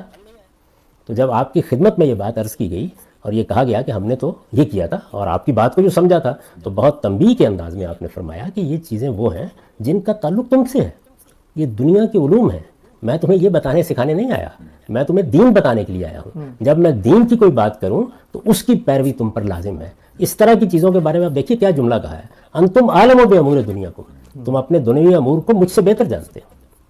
اور خاص طور پر کہا کہ اس باب میں بھی اگر کوئی بات کرتا ہوں تو وہ ظن پر، گمان پر، جو میرا علم ہے اس پر مبنی ہوتی ہے، اس کو تم دیکھو گے اختیار کر لو گے ورنہ نہیں اختیار کرو گے۔ اسی طرح بہت سی چیزیں جن کے بارے میں رسالت مآب صلی اللہ علیہ وسلم نے اپنے زمانے کے عرب کی طب کی بعض چیزیں بیان کر دی، یعنی یہ چیز کھا لو گے اس سے یہ فائدہ ہوگا، ہمارے ہم بھی ہمارے بزرگ بیان کرتے ہیں۔ آپ کو معلوم ہے کہ جس طریقے سے اب طب ایک باقاعدہ علم بن گئی ہے، اس وقت اس طرح نہیں تھی، یعنی لوگ اسی طرح کے مجربات بیان کرتے تھے، بڑے لوگ، بزرگ لوگ، آپ کی مائیں، آپ کی نانیاں، دادیاں، سب کے ہاتھ میں ایسے ہی کرتی تھیں، یعنی وہ بیان کر دیتی تھیں کہ یہ فلاں چیز کھاؤ تو اس سے یہ فائدہ ہو جائے گا، اس میں تو بہت مفید ہے، لوگ یہی بیان کرتے آئے ہیں، تو حضور صلی اللہ علیہ وسلم نے بھی ان کو بیان کیا۔ سیدہ عائشہ بیان کرتی ہیں کہ جب آخری زمانے میں رسالت مآب صلی اللہ علیہ وسلم کی طبیعت ٹھیک نہیں تھی، ناساز تھی، تو اس وقت بہت لوگ آتے تھے اور آ کے نسخے بتاتے تھے، تو میں بنا کے آپ کو کھلاتی رہتی تھی۔ تو اس طرح کی بہت سی چیزیں ہیں، ظاہر ہے کہ ان کا دین سے کوئی تعلق نہیں ہے۔ تو یہ بات واضح کی اللہ کے پیغمبر نے کہ دین کیا ہے، یعنی یہ جو ابھی فرما رہے تھے کہ پیغمبر یہ کام کرتے رہے، پیغمبر دین کی حیثیت سے کرتے رہے، یہ سوال پیدا ہوگا نا، یعنی وہ تہمت باندھتے رہے تو دین کی حیثیت سے باندھتے رہے، گدھے پر سوار ہوتے رہے تو دین کی حیثیت سے سوار ہوتے رہے، تلوار پکڑ کے جہاد کرتے رہے تو جو ہے تلوار پکڑ کر جہاد کرنا دین ہو گیا، یہ سوال پیدا ہوگا نا۔ اس سوال کو سامنے رکھ کر ظاہر ہے کہ ایک بہت بڑی چیز یہ سامنے آتی ہے کہ ہم متعین کریں کہ دین کیا ہوتا ہے۔ تو آپ جب دین کے پورے کانٹینٹ کا جائزہ لیتے ہیں اور اس کا استقراء کرتے ہیں تو معلوم ہوتا ہے کہ دین 4 چیزوں کا نام ہے۔ پورے دین کو آپ جب دیکھتے ہیں، پہلی چیز کیا ہے؟ عبادات۔ دوسری چیز کیا ہے؟ بدن کی طہارت کے آداب۔ اس میں ظاہر ہے کہ ایک تو عمومی طہارت ہے، وہ بھی ہمارے دین کا حصہ ہے، لیکن اس سے آگے بڑھ کر خدا کی بارگاہ میں حاضری کے لیے طہارت کا کیا اہتمام ہونا چاہیے۔ اس کے بعد تیسری چیز کیا ہے؟ آپ کے خور و نوش کی طہارت، یعنی کھانے اور پینے میں اس فرق کو ملحوظ رکھنا کہ ہم طیبات کھائیں گے، خبائث سے اجتناب کریں گے۔ اور چوتھی اور آخری چیز کیا ہے؟ اخلاق کی طہارت۔ یہ 4 چیزیں ہیں۔ آپ اگر غور کریں تو اس میں ایک لفظ جو بولا جا رہا ہے طہارت، اس کو اللہ تعالیٰ نے خود بیان فرمایا کہ میرے دین کا مقصد کیا ہے؟ تزکیہ۔ تزکیہ کیا ہے؟ طہارت، پاکیزگی۔ عربی زبان میں تزکیہ کا مطلب یہ ہے کہ آپ پاکیزگی پیدا کریں اور پاکیزگی کو بڑھائیں۔ اس لفظ میں یہ دونوں چیزیں موجود ہیں۔ تو عبادات سے ہم اس پاکیزگی کو بڑھاتے ہیں جو ہمارے پورے وجود کا گویا حصہ ہے، یا پورا وجود اصل میں اس پاکیزگی کو ہدف بنا کے تشکیل دیا گیا ہے، اور جن چیزوں سے یہ پاکیزگی متاثر ہوتی ہے ان کو ہم چھوڑتے ہیں۔ تو پورے دین کی تعلیم کی اساس یہی ہے۔ ان کو سامنے رکھ کر آپ جب غور کرتے ہیں تو یہ چیزیں دین ہیں۔ چنانچہ لوگوں کو تعجب ہوتا ہے نا کہ میں نے مونچھیں پست رکھنے کو تو سنن کی فہرست میں شامل کر دیا، اس لیے کہ وہ دین ہے، اس میں طہارت مقصود ہے۔ یعنی آپ اپنے چہرے کے اوپر اگر اس طریقے سے مونچھوں کو چھوڑ دیتے ہیں تو اس سے وہ کھانے پینے کی پاکیزگی مجروح ہوتی ہے، اور پھر جو آپ کی حیت بنتی ہے وہ متکبرانہ بنتی ہے۔ تو یا تو وہ بدن کی پاکیزگی سے اپروچ کیا جائے گا، یا خور و نوش کی پاکیزگی سے اپروچ کیا جائے گا، یا اخلاق کی پاکیزگی سے اپروچ کیا جائے گا۔ تو یہ 4 چیزیں ہیں کہ جو دین کا کانٹینٹ وجود میں لاتی ہیں۔ تو آپ جب دیکھتے ہیں تو ان میں سے کوئی چیز بھی اس سے متعلق نہیں ہوتی۔ صحیح۔ یعنی پہلی بات میں نے کیا عرض کی کہ خلق اللہ یا اللہ کی بنائی ہوئی فطرت وہ میرا مجموعی وجود ہے، جس میں میرے افکار، میرے خیالات، میرا الہام خیر و شر، میرا توحید اور شرک کے بارے میں زاویہ نظر، وہ ساری چیزیں ہیں جن کو دین کہتا ہے کہ یہ میری بنائی ہوئی فطرت ہے، اللہ کی بنائی ہوئی فطرت ہے، اس میں تبدیلی نہیں ہونی چاہیے۔ اس کے بعد اللہ کے پیغمبر سنت کیسے جاری کرتے ہیں؟ وہ ایسے نہیں کرتے کہ بس ہمیں دیکھ لو کہ ہم کیا کر رہے ہیں، اور یہ آپ کے اوپر ہے نہیں۔ جب وہ کسی چیز کو سنت کے طور پر جاری کرتے ہیں تو بتاتے ہیں یہ دین ہے، سمجھاتے ہیں کسے اختیار کرنا ہے تمہیں، اس کو ایک روایت بنا دیتے ہیں، اس کا خود اہتمام کرتے ہیں، کوئی اہتمام نہ کرے تو توجہ دلاتے ہیں، اور اس طرح بحیثیت مجموعی گویا تبلیغ کا حق ادا کر کے اس کو ایک پورے کے پورے مسلمانوں کے ہاں مسلمہ چیز بنا دیتے ہیں۔ اس کے بعد وہ چیزیں ہوتی ہیں کہ جن کو لوگ اپنے طور پر دیکھ کے بیان کر دیتے ہیں۔ ایک آدمی یہ بیان کر دیتا ہے کہ حضور نے فرمایا تھا کہ رات کے وقت دیا بجھا کے سویا کرو۔ ایک دوسرا آدمی بیان کرتا ہے میں نے دیکھا رسالت مآب صلی اللہ علیہ وسلم کو آپ نے فلاں معاملہ اٹھ کے کیا تھا، وہاں بیٹھ کے کیا تھا۔ اس طرح کی بہت سی چیزیں ہیں. تو یہاں پھر علم کا کام یہ ہے کہ وہ آئے اور آ کر یہ دیکھے, سب سے پہلے یہ سوال کرے کہ کیا یہ جو عمل روایت کیا جا رہا ہے یہ دین ہے. تو میں نے بالکل اسی زاویے سے ان تمام روایات کو دیکھا ہے جن میں یہ چیز زیر بحث آ گئی ہے. تو آپ اجازت دیں تو میں آپ کو بتاتا ہوں کہ ان روایات میں اصل میں باتیں کیا کہی گئی ہیں, اس میں بھی کیا ہے. ہوتا یہ ہے کہ لوگ اس بات کو توڑ کر بیان کر دیتے ہیں, کہاں کہی گئی, کس موقع پر کہی گئی, اس کے ایک حصے کو آپ الگ کر دیجئے تو بات کچھ سے کچھ ہو جاتی ہے. اچھا ہم سب اس میں یہ جو آیت تھی سورہ نساء کی 115 نمبر آیت, اس آیت کا سیاق بھی آپ اس موقع پہ واضح کر دیں. جب کہا گیا, یہ تو واضح ہو گیا کہ دین کی حیثیت سے جو چیز ہوگی اس میں اگر رسول اور مومنین کے رستے سے انحراف کیا جائے گا تو اللہ اس پہ, یہ آیت کس پس منظر کی, وَمَن يُشَاقِقِ اللَّهَ وَرَسُولَهُ, یہ آیت اس پس منظر کی ہے کہ رسالت میں آپ صلی اللہ علیہ وسلم جب دین کی دعوت دے رہے ہیں, آپ لوگوں کو ہدایت پر لا رہے ہیں, تو آپ کے صحابہ ہیں, آپ ہیں, ظاہر ہے پورے اخلاص کے ساتھ خدا کے یہ بندے خدا کی بات مان رہے ہیں, خدا کے پیغمبر کے ساتھ لگے ہوئے ہیں. جو آپ دین بتاتے ہیں, جس کی آپ ہدایت کرتے ہیں, جس کشمکش میں آپ ڈالتے ہیں, اس میں پورے اخلاص اور انقیاد کے جذبے کے ساتھ اتباع کرتے ہیں. اور یہ گویا اس وقت جو صحابہ کرام کی جماعت ہے اس کا پورا کردار, اس کی سیرت ہے.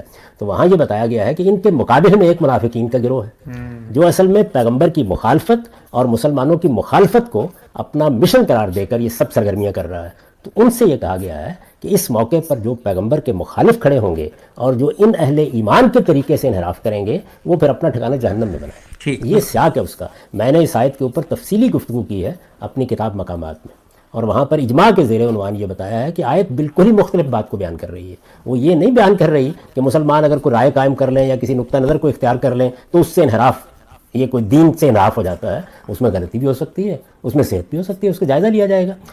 اہل ایمان میں صحابہ کرام واضح رہے, ان کا رویہ کیا ہے, انقیاد کا, اطاعت کا, اتباع کا, پیغمبر سے مخلصانہ تعلق کا, آپ کے دینی مشن کے ساتھ محبت کا, یہ ہے نا ان کا اصل. تو یہ بتایا گیا ہے کہ سچے اہل ایمان اللہ کے پیغمبر کے ساتھ یہ تعلق رکھتے ہیں. ان کا تعلق یہ نہیں ہوتا کہ وہ پارٹیاں بنا کے مقابل میں کھڑے ہو جائیں اور پیغمبر اور صحابہ کے طریقے کو چھوڑ کر اپنا کوئی مشن لے کے چل کھڑے ہوں. یہ بات ہے جو وہاں بیان کی گئی ہے. تو کسی آیت کو جب آپ اس کے سیاق سباق میں رکھ کے دیکھتے ہیں تو اس کی صحیح روح اور اس کا صحیح مقام واضح ہوتا ہے. بالکل ٹھیک. اچھا غام صاحب, آپ نے بہت ہی تفصیل سے قرآن مجید کے وہ تینوں مقامات, سورہ روم اور سورہ نساء کی وہ 2 آیات, ان کو واضح کیا کہ ان سے تو داڑھی کے بارے میں کوئی دینی حکم ثابت نہیں ہوتا. حدیثوں کی طرف آگے بڑھتے ہیں. جو سوالات ہمیں موصول ہوئے ان میں سب سے پہلا سوال یہ تھا کہ جو پورا نقطہ نظر آپ نے بیان کیا کہ یہاں فطرت میں داڑھی شامل نہیں ہے, تو ایک حدیث نے جو سیدہ عائشہ سے ہے وہ اس کی نفی کرتی ہے. وہ آپ نے فرمایا ہے کہ 10 چیزیں ہیں, رسول اللہ صلی اللہ علیہ وسلم کی نسبت سے سیدہ عائشہ کی روایت ہے, حدیث کی کتابوں میں ہے کہ 10 چیزیں ہیں جو فطرت میں شامل ہیں, اور اس میں سیدہ نے داڑھی کو شامل کیا ہے. تو آپ کا پورا نقطہ نظر ایک طرف, اور سیدہ خود رسول اللہ سے سن کے ایک بات کہہ رہی ہیں, تو پھر قرآن کی وہ تعویل کیوں نہ ہو جو رسول اللہ خود بتا رہے ہیں؟ وہی میں گزارش کر رہا تھا آپ سے کہ جس وقت لوگ بات بیان کرتے ہیں تو وہ بات بیان کر دیں گے. اب ہمارے سامنے وہ آئے گی تو سب سے پہلے تو جائزہ لیں گے نا. ہماری پوری مسلمان امت کے علم کی روایت یہ ہے کہ آپ یہ دیکھتے ہیں سب سے پہلے کہ جو بات بیان کی جا رہی ہے کون بیان کر رہا ہے, کس طرح بیان کر رہا ہے. تو یہ جو روایت ہے نہ صرف یہ کہ سند کے اعتبار سے یہ کمزور ہے, بلکہ بہت بڑی بات یہ ہے کہ اس میں راوی خود اضطراب میں مبتلا ہو گیا ہے. یہ ایک مضطرب روایت ہے, یعنی وہ باتیں بیان کرتے کرتے بھول گیا ہے, اور اس نے کہا ہے کہ 10ویں بات میں بھول گیا ہوں, پھر کہتا ہے کہ غالباً وہ مزمزہ ہوگا. اچھا دلچسپ بات یہ ہے کہ اس 10ویں کو آپ شامل کر دیں تو ایک بہت بڑی بات نکل جاتی ہے جس کو خود رسالت میں آپ صلی اللہ علیہ وسلم نے صحیح 3 روایتوں میں بیان کیا, وہ ختمہ ہے. جی اچھا. تو اس لحاظ سے بالکل واضح ہو جاتا ہے یہ کہ یہاں پر راوی وہ چیزیں بھول گیا ہے جو بیان کی گئی ہیں, اور پھر اس کے بعد اس نے اپنی یادداشت سے چیزیں بیان کی ہیں, کچھ کو نکال دیا ہے, کچھ کو ڈال دیا ہے. اچھا, اور جو باقی ساری چیزیں زیر بحث ہیں وہ تو تطہیر کے حوالے سے, مجھے پست رکھنا یا ختنے کو اگر شامل کر لیں تو داڑھی وہاں آ کر وہ جو داخلی مضمون ہے ظاہر کچھ بجوڑ ہو گئی ہے نا. تو اس میں اصل روایت جو ہے وہ ہے 5 من الفطرہ, جس میں یہ بیان کیا گیا ہے, اور اس کو آپ دیکھیے اس میں ایک ایک چیز جو ہے وہ دین کے اسی فریم کے اندر بالکل ٹھیک بیٹھتی ہے. تو روایتوں کا تجزیہ ایسے نہیں کیا جاتا, یعنی یہ دیکھا جاتا ہے کہ بات کیسے بیان ہوئی ہے, کیا بالکل ٹھیک طرح سے بیان ہو گئی ہے. آپ جانتے ہیں کہ 3 چیزیں لازماً دیکھی جاتی ہیں, یعنی راوی کے لحاظ سے کیریکٹر کیا ہے, حفظ و اتقان کی کیا نوعیت ہے, تو بات سمجھ کے بیان کی ہے, یاد بھی رہی تھی یا نہیں رہی تھی. تو آپ اس روایت کو اگر دیکھیں تو بالکل صاف واضح ہو جاتا ہے کہ جو وہ 10ویں چیز بھولا ہوا ہے وہ پھر ٹھیک ہے, اور وہ 10ویں چیز اگر مزمزہ ہے تو پھر خطرہ کہاں گیا. تو آپ نے کیا چیز ڈالی کیا نکالی, تو وہ ایک بالکل مضطرب روایت ہے جس سے استدلال نہیں کرنا چاہیے. اچھا اگرچہ وہ ایسے ہوتی تو میں سمجھا دیتا کہ اس میں بھی کیا بات بیان کی گئی ہے. تو اصل بات جو بیان کرنا پیش نظر ہے وہ یہ ہے کہ آپ جس وقت روایات کے ذخیرے پر نگاہ ڈالتے ہیں تو پہلے یہ دیکھ لیجئے کہ آپ کس چیز کا اس بات کرنے جا رہے ہیں. یعنی آپ کو سب سے بڑا فیصلہ جو کرنا ہے پہلے وہ یہ چیز ہے کہ وہ دین ہے کہ نہیں ہے. یعنی راوی حضرات بہت سی چیزیں بیان کر دیں گے کیونکہ ان کا کام تو تاریخ کا ریکارڈ پیش کرنا ہے. وہ یہ بتائیں گے کہ رسالت میں آپ صلی اللہ علیہ وسلم گدھے پر سوار تھے, آپ وہاں آ رہے تھے, آپ نے فلاں خاتون سے یہ کہا کہ اپنا سامان اوپر رکھ دو, نیچے رکھ دو, فلاں آدمی کو آپ نے ایک اونٹ دے دیا, فلاں کے ساتھ یہ معاملہ کیا. یہ جتنی چیزیں ہیں ان میں ہر چیز کا الگ الگ جائزہ لے کے دیکھا جائے گا کہ ان میں دین کی کون سی بات ہے. ٹھیک ٹھیک. اور پھر دین کے وہ جو فریم میں نے آپ سے عرض کیا ہے کہ یہ دیکھا جائے گا عبادات کی نوعیت کی چیز ہے, طہارت بدن کی نوعیت کی چیز ہے, طہارت اخلاق کی نوعیت کی چیز ہے, یا یہ خورونوش سے متعلق پاکیزگی بتا رہی ہے. یہ ساری چیزیں سامنے رکھ کر وہ ہدف ہے جو بتا دیا نا, ایک کسوٹی آپ کو دے دی کہ دین کا مقصد تزکیہ ہے, وہی چیزیں دین قرار پائیں گی جن کا آپ اس کے اس ہدف یا اس نصب العین یا اس مقصد کے ساتھ تعلق واضح کر سکیں گے. آپ کو بتانا پڑے گا کہ یہ چیز ہے جو اس طریقے سے تزکیہ کرتی ہے. تو میں نے عرض کر دیا کہ ایک چیز جو ہے وہ ایسی ہے کہ جس کو آپ بتا دیتے ہیں کہ یہ بدن کی طہارت کے لیے ہے, یہ بتا دیتے ہیں یہ اخلاق کی طہارت کے لیے ہے, یہ بتا دیتے ہیں خورونوش کی طہارت کے ذیل میں ہے, وہ فوراً دین کے فریم میں آ جاتی ہے. اگر ایسا نہیں ہے تو پھر بات کو سمجھا جائے گا کہ کہیں بیان کرنے والوں نے غلطی تو نہیں کر دی, یا انہوں نے اسٹریس تو تبدیل نہیں کر دیا, یا موقع بالکل اور تھا تو بات کسی اور زاویے سے تو نہیں ہمارے سامنے آ گئی. تو یہ دیکھا جائے گا. ٹھیک ہے شاہان صاحب, یہ آپ نے بڑی دلچسپ بات بتائی کہ یہ روایت ایک ضعیف روایت ہے سندن, اور پھر راوی اس میں آخر میں خود کہہ رہا ہے کہ میں بھول گیا ہوں کہ وہ 10ویں چیز کیا تھی. اچھا, اس کے برخلاف ہم سب ہمارے سامنے بہت سوالات اس حوالے سے بھی آئے ہیں کہ داڑھی کے بارے میں کوئی ایک حدیث نہیں ہے, بہت زیادہ احادیث ہیں. بعض میں یہ کہا گیا ہے کہ داڑھی رکھو, مونچھیں کٹاؤ اور مشرکین کی مخالفت کرو, بعض میں اس چیز کا بھی ذکر نہیں ہے, اور بعض میں یہ بھی کہا گیا کہ کفار کی مشابہت اختیار نہ کرو, تم داڑھی بڑھاؤ وہ داڑھی کٹواتے ہیں. تو آپ نے جو پچھلی نشست میں ایک مفصل نقطہ نظر بتایا تھا کہ بھئی داڑھی کی روایت میں یہ زیر بحث ہے, تو یہ باقی روایتیں بھی آپ کی نظر سے گزری ہیں جن میں اور حقیقتیں لوگ کہتے ہیں بیان ہوئی؟ یہ ساری روایتیں جو ہیں ان پر میں نے کام کیا ہے اور آپ کو علم ہے کہ یہ شائع ہو چکا ہے. یعنی داڑھی کے معاملے میں جتنی روایتیں ہیں وہ اکٹھی کی گئیں, ان تمام کا جائزہ لیا گیا. جو چیزیں سند کے لحاظ سے قابل قبول نہیں ہیں ان کو الگ کر دیا گیا, جو سند کے لحاظ سے قابل قبول ہیں ان کو سامنے رکھ کر یہ سمجھایا گیا ہے کہ ان میں اصل میں کیا بات بیان ہوئی ہے. وہ کیا ہے, ہم سے اس کی تفصیل اگر آپ تھوڑی. یہ تمام روایتیں شائع ہو چکی ہیں جس طرح میں نے عرض کیا, اور یہ دیکھ لیجئے کہ ان میں جو تمام روایات اس قابل ہیں, یعنی صحیح یا حسن کے درجے کی ہیں, ان کو قابل قبول ہونا چاہیے, ان کو بیان کیا جا سکتا ہے. یہ 7 روایتیں. اچھا, اب ان میں ہوا کیا ہے؟ ہوا یہ ہے کہ بعض موقعوں کے اوپر لوگوں نے پوری بات بیان کرنے کی بجائے صرف یہ جملہ بیان کر دیا کہ رسالت میں آپ صلی اللہ علیہ وسلم نے فرمایا کہ آف الشوارب و آف اللحا, یعنی تم مونچھوں کو خوب تراش کر رکھو اور داڑھیوں کو بڑھنے کے لیے چھوڑ دو. صرف یہی بات کہی, اتنی بات بیان ہو گئی. اب آپ یہ دیکھیے کہ یہ بات جس وقت آپ تمام روایات کو جمع کریں گے تو یہ کیسے کھلتی چلی جائے گی, کس موقع کے اوپر کہی گئی. اچھا, یعنی یہ معلوم ہو جائے گا. اس سے یہ تنبہ حاصل کرنا چاہیے کہ جب لوگ کوئی بات سن کے بیان کرتے ہیں تو وہ اپنے ذوق اور فہم کے لحاظ سے بعض اوقات سیاق سباق پس منظر کس ذیل میں بات کہی گئی وہ بیان نہیں کرتے. جب وہ بیان نہیں کرتے تو یہ آپ کا کام ہے کہ آپ اس کو دیکھیں. ابھی میں نے اس جانب توجہ دلائی نا کہ جب آپ کے سامنے کوئی چیز آئے تو یہ کافی نہیں ہوتا کہ لوگوں نے کیسے اس کو سمجھا ہے. اللہ تعالیٰ نے آپ کو بصیرت دی ہے, علم دیا ہے, آپ بھی دیکھیں.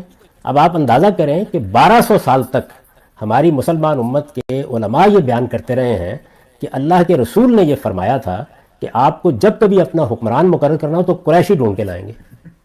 بیان کرتے رہے نا, اس پر اجماع بیان کیا جاتا ہے. لیکن اب آپ دیکھیں گے کہ کیا واقعی اللہ کے پیغمبر نے ہمیں اسی کا پابند کیا تھا؟ کیا فی الواقع قریشی قوم کی برتری قیامت تک کے لیے قائم کی گئی ہے؟ حدیث میں تو آ گیا نا لائمت من قریش. تو جب آپ ان تمام روایات کو سامنے رکھ کے دیکھتے ہیں تو معلوم ہوتا ہے کہ اس کا کسی ابدی حکم سے تعلق ہی نہیں تھا. یہ تو رسالت مآب صلی اللہ علیہ وسلم نے اپنے بعد کی صورتحال کے بارے میں ایک فیصلہ کیا تھا. یعنی اس کی نوعیت بالکل وہی تھی کہ میں آج پاکستان میں بیٹھے ہوئے یہ کہوں کہ بھائی یہاں تو دیکھیے 3 بڑی پارٹیاں ہیں, تو آپ ان میں سے مسلم لیگ کو یا پیپلز پارٹی کو یا تحریک انصاف کو اس اصول پر اقتدار دیں. مثال کے طور پر میں یہ کہتا ہوں, تو آپ اس کو ایک ابدی حکم بنا دیں کہ اب یہی فیصلہ ہے قیامت تک یہی رہے گا. نہیں, اس وقت کی صورتحال میں کس کو اکثریت حاصل ہے, کس کی تائید حاصل ہے؟ تو موجودہ زمانے میں اہل علم نے یہ غلطی واضح کی. آپ یہ دیکھیے کہ استاد امام امین حسن اصلاحی نے اپنی کتاب اسلامی ریاست میں اس کو واضح کیا. اسی طرح مولانا سید ابو اللہ صاحب مودودی نے ایک دوسرے زاویے سے اس کو واضح کیا.